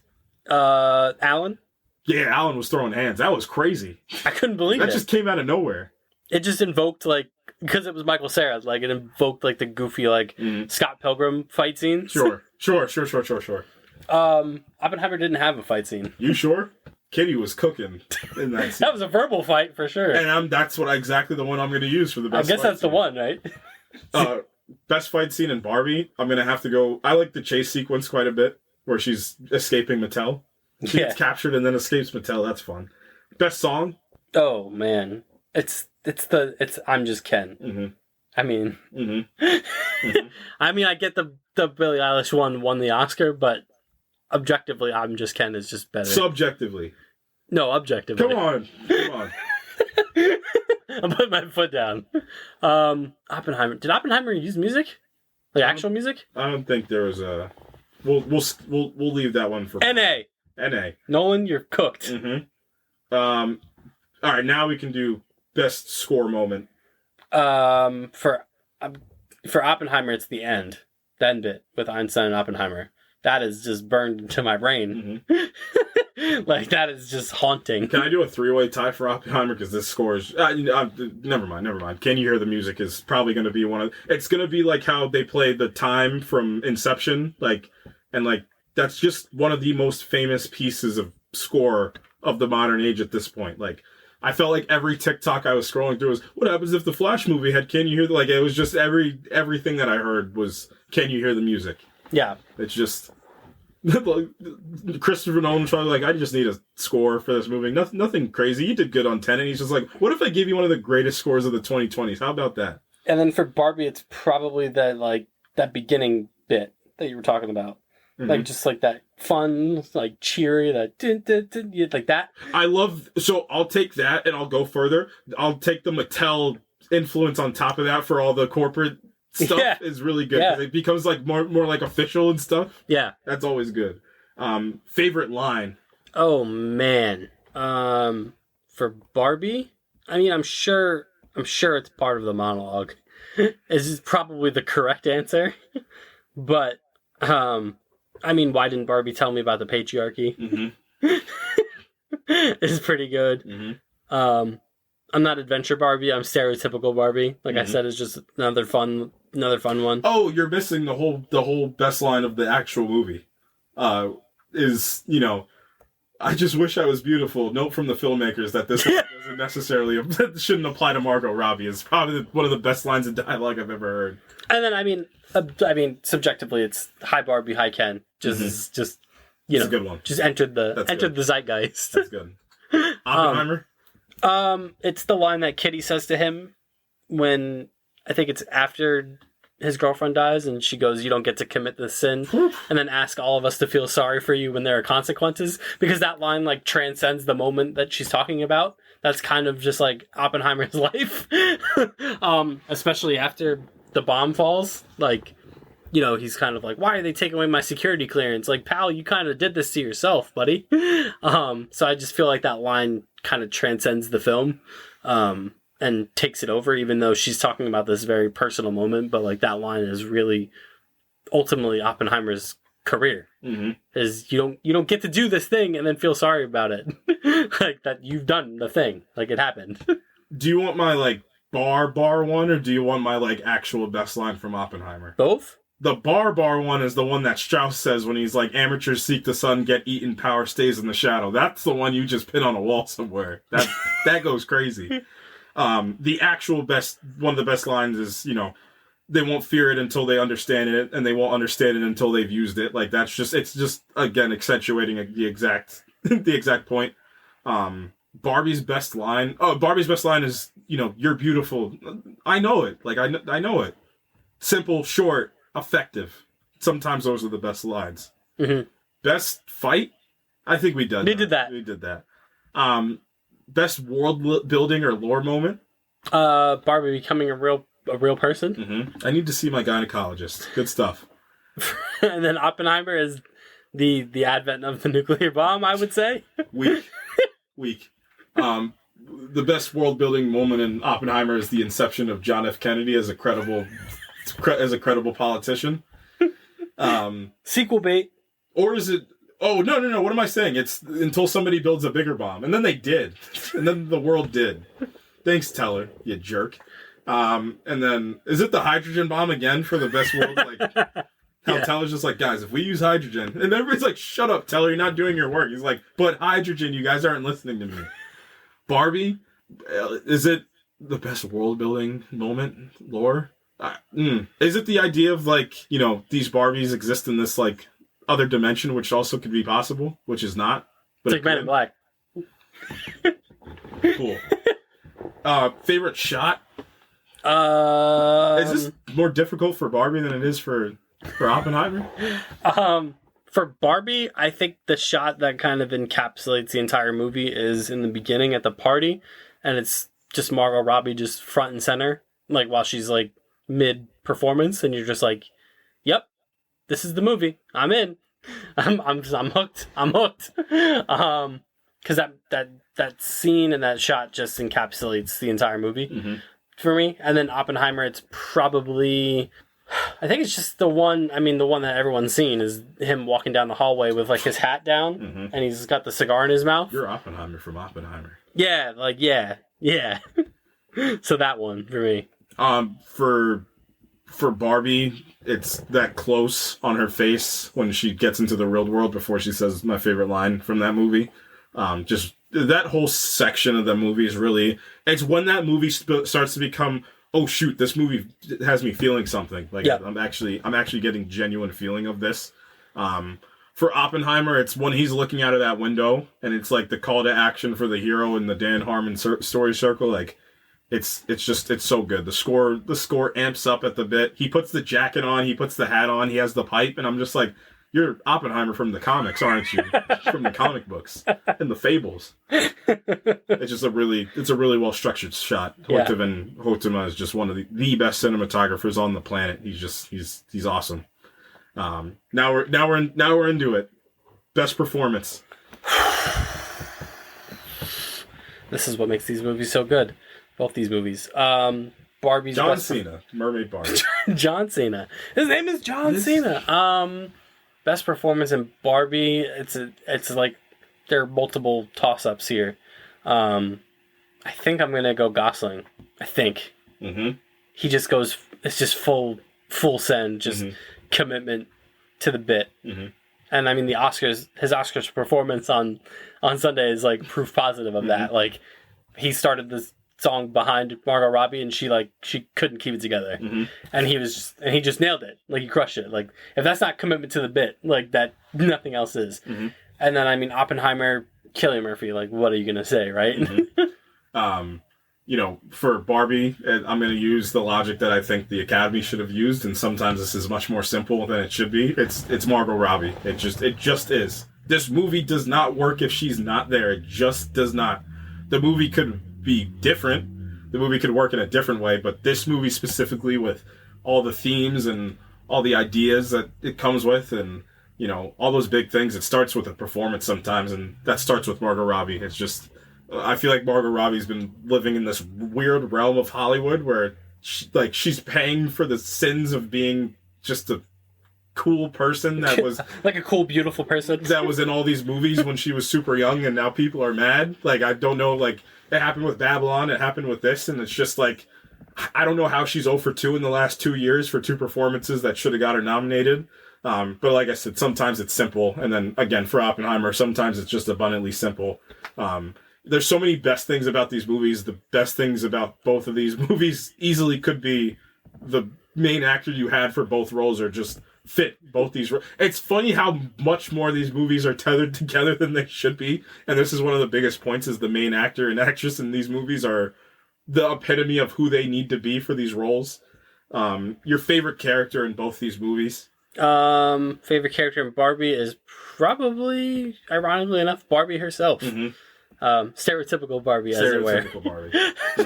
I think that character is really well written, really well performed. Like you said, the movie doesn't work without her. And, you know, I think, like I said, that movie could have been so much less than what it was. But, you know, Greta infused, and Noah Baumbach infused so much into that character, so many dimensions into that character that she didn't necessarily need for that movie to get off the ground, but it just shows you how committed they were to the movie, that they made that character what it was. Sure. And then for Oppenheimer, my favorite character is probably going to be Kitty Oppenheimer. Like, she just, you know, when the time came and he thought, you know, He thought his friends were going to be there for them, and they all fell by the wayside, including Groves. Even Groves kind of, you know, did what was best for his country instead of kind of trying to help out his friend. Kitty Oppenheimer stood on business. She did stand on business. And, you know, I don't know if Oppenheimer necessarily expected her to be, like, the bastion of, like, you know, was her testimony going to potentially get him his clearance back? Probably not. But she made it close. Yeah, and she showed you who she was to you this whole time. Yeah. Through everything you guys have been through. Everything you put her through, specifically. Yeah. And she still kind of just came down on his side of things, and I thought that was really great. Really great character who didn't get a lot to do, but when she got something to do, made the most of it. So I'm just going to inverse you for this. My favorite character in Barbie was Ken. Stereotypical Ken, I guess. Or Beach Ken? Beach Ken, yeah. His job is beach. Not lifeguard. Idiots. Just beach.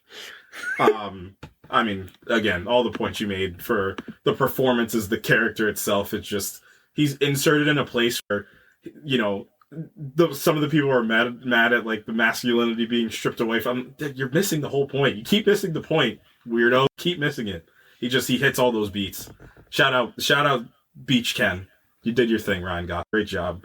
And then, you know, Oppenheimer, like J. Robert Oppenheimer as world character is just, you know, it's the engine it's the engine that needs to run to make any of this happen in universe and outside. So and then your favorite moment and scene in both these movies. It's what we come here for. In Barbie, it's probably just, I think it's just that the culmination of the ending and everything you mentioned about, you know, the montage at the end, like just that whole ending bit is so powerful. And funny enough, for Oppenheimer, it's the same thing. It's the end bit. Like, it's weird. It is weird how these two movies are so tethered together. Mm-hmm. And I think both their endings are particularly powerful in their own ways. Mm-hmm. The Oppenheimer one is obviously more haunting. The Barbie one is kind of a little more hopeful. Mm-hmm. But they both depends on who you talk to. True. They both strike a really resonant kind of message that will stick with you. Mm-hmm. My favorite moment in Barbie, oof. I don't know why I like that first. You know what I love in Barbie? I love the beginning, and I love the stipulation beginning. If it's like, set the world up, the immediate world. You guys ever think about dying, and then that half of the immediate world where I just love the little bits of, like, her coffee is the milk in her coffee is spoiled. Her shower's cold, but none of these things are happening because she's a doll. Like, that bit specifically, it's like both sides of that coin play very well. So that's got to be stitched together. My favorite part. I don't know why, but that's got to be my favorite part of Barbie. Oppenheimer, it's such a tough one. The whole movie, this. Yeah. This is so tough. Again, I'm gonna have to go with the Trinity test because, you know, like I said earlier, you talk pressure, you talk about you have to do the thing that on paper the movie is plot-wise about, is the inception of the nuclear bomb.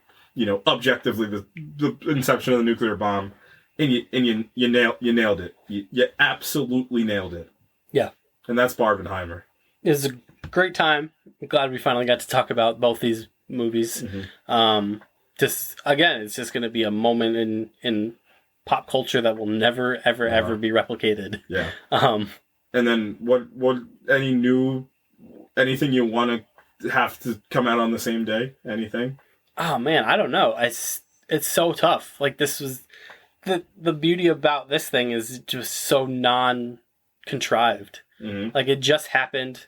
And then when, like, the groundswell started, like, both Nolan and Greta Gerwig both kind of like were ready for it. Mm-hmm. Like, they were ready for the clash, which wasn't even a clash because I think the box office returns ultimately proved they bolstered each other. Mm-hmm. You know, there was never, like, competition, as there shouldn't be. They're two totally different movies, but, like, anything like this that ever happens in the future, like, I just can't imagine it happening without it feeling incredibly fabricated and contrived of, like, studios trying to replicate this. This is why the ending of Oppenheimer is so powerful, because you got to live with the thing you just did. Like, now they're going to have to live. Like, remember the jokes were going, like, Mattel was just like, now we're going to greenlight all the other Mattel properties for movies. Yeah. And then it's like Greta Gerwig, like, imprinted on Cillian Murphy's face of just like, what have I done? Like, what did I do?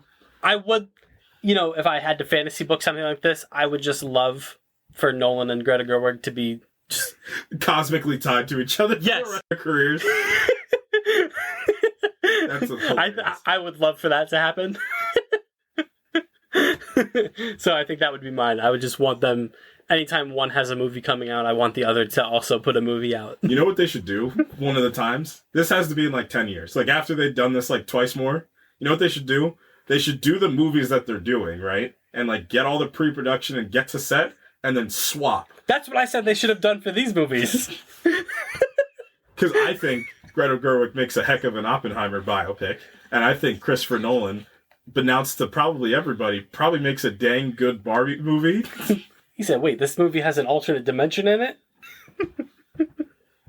I'm kind of in. Oh my god, isn't Interstellar all about this? Like, love isn't bound by like, ooh, don't let me cook. What would I like on the same day?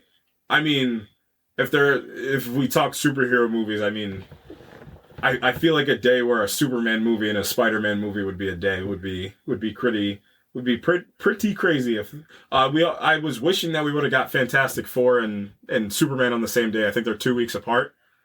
Kevin, delay the movie 2 weeks and benefit from each other. It would just be too mean. Everything would be too mean if they did that. This one was perfect. Like this again. This is the perfect storm of indifference. Like it just happened to be where these two movies just like this biopic from one of the greatest directors of all time, of one of the most important people to ever be born onto this planet, and then one of the most famous toy doll of all time, one of the biggest actresses on the planet. Like it's a pretty good mix. Yeah. So like you said, I don't think anything like this is ever going to happen again. Greta Gerwig and Christopher Nolan. I mean, a Denis Christopher Nolan would probably be a pretty good double feature if they released on the same day. Dune 3 and Tenet 2 on the same day? The cinema might explode. Literally, the power of the two movies blow up the cinemas. Oh, man. And that's it. Yeah. I'm glad. That was good. Good stuff. Who would you swap in these movies? You got to swap two people. That's it. Period? Ooh. You swap Allen and Groves. I think I'm swapping, I think I'm putting Gosling in Oppenheimer, and I think I'm putting Florence Pugh in Barbie. Florence Pugh probably plays in Barbie. She probably plays. Do you swap Oppenheimer and Barbie? That could work. It could work. Read the things. All right. What have you been doing? Playing Final Fantasy. Still playing Final Fantasy VII Rebirth. I'm 67 hours in now. And it's still good. Not even a lot of hours. It's not even a lot of hours. But it's still good. The game is still continuously, blowing my mind. And every turn, like, I'm just super impressed. Once again, like, I just feeling good about being incentivized to do all the side stuff. I think is like the most engaging thing. Like, a lot of games won't do that. And this one does. I'll have more thoughts on Rebirth when I eventually finish it. So, but for now, it's just absolutely sensational. I'm expecting, just everything across the board. Music, performances I can't understate enough.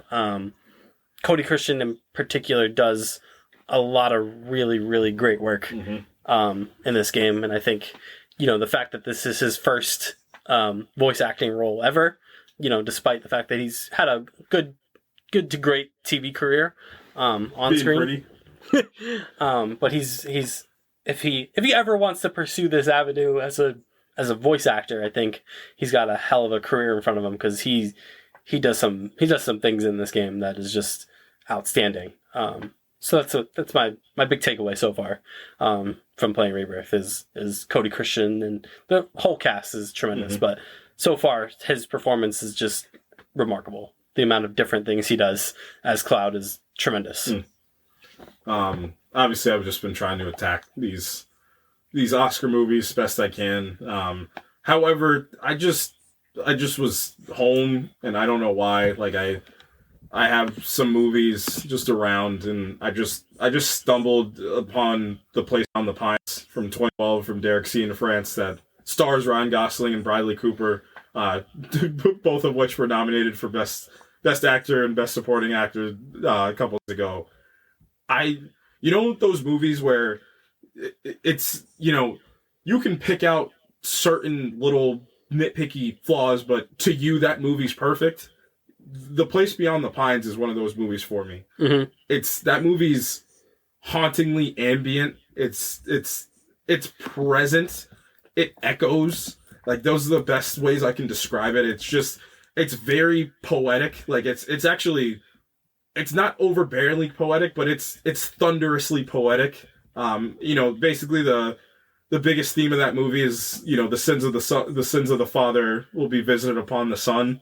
It's just, I don't know if I've talked about this movie on here. I mean, I don't know what it was. I just put it on. I just sat there and I was in awe of this movie. And, it's not this massive budget movie, but it's got presence. It's got energy. It's just this haunting tale of, again, the sins of the father and what that can do to, generations and to the next generation, to your son. It's just wrapped with these incredibly, just very heartbreaking performances. Like, I mean, the movie's structured well too. It's the 3-act structure is utilized. It's, the first one follows Ryan Gosling as Luke Layton, and then you follow Bradley Cooper's character, and then you get to the sons, and one of which is played by Dane DeHaan, who plays, Ryan Gosling's son in this movie. You have Eva Mendes is in this movie. Why can't I remember? Mahershala Ali's in this movie. I mean, Ray Liotta's in this movie. Like, this movie just has Rose Byrne's in this movie. Like, you're throwing all these great actors in here too. But there's something about that movie that just always resonates with me too. It has that indie feel to it, but it looks gorgeous. Ben Mendelsohn's in this movie. Like, there's just people around this movie, but obviously, I really appreciate what Derek C. and France did here. It's just one of those indies that are I really think is just perfect for me. It always hits the spot. And that's why we love the movies. Yeah. Yeah. And that's really what this episode was about. It's just a celebration of, like, why we love movies, because you have these two polar opposite things that both just were able to invoke incredible emotion and feeling and brought us together. Both these movies really did. So that's going to do it for us this week. You can follow us on Twitter at ProjectINF_pod. You can follow us on Facebook. You can follow us on Instagram at the Project Infinite Pod. And next week, we're going to dive into the Oscars a little bit deeper, as well as do a fun little thing, I think. So looking forward to that. And that's really it. Trying to think of, like, what's on the pipeline. X-Men is coming out. X-Men 97. We'll probably talk about that. We'll talk about that in another X-Men thing, probably, if my plans go according to. Yeah, I would love to. We're gonna start talking about some X-Men stuff in the coming weeks. Now, should we start with X-Men 1?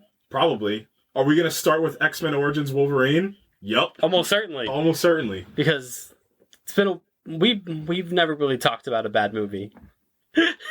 Some of you are probably thinking, didn't you guys talk about Morbius? Yep. Different thing. Different level of... Yeah, the different thing is that Morbius is amazing. Well, yeah. He is Milo Morbius.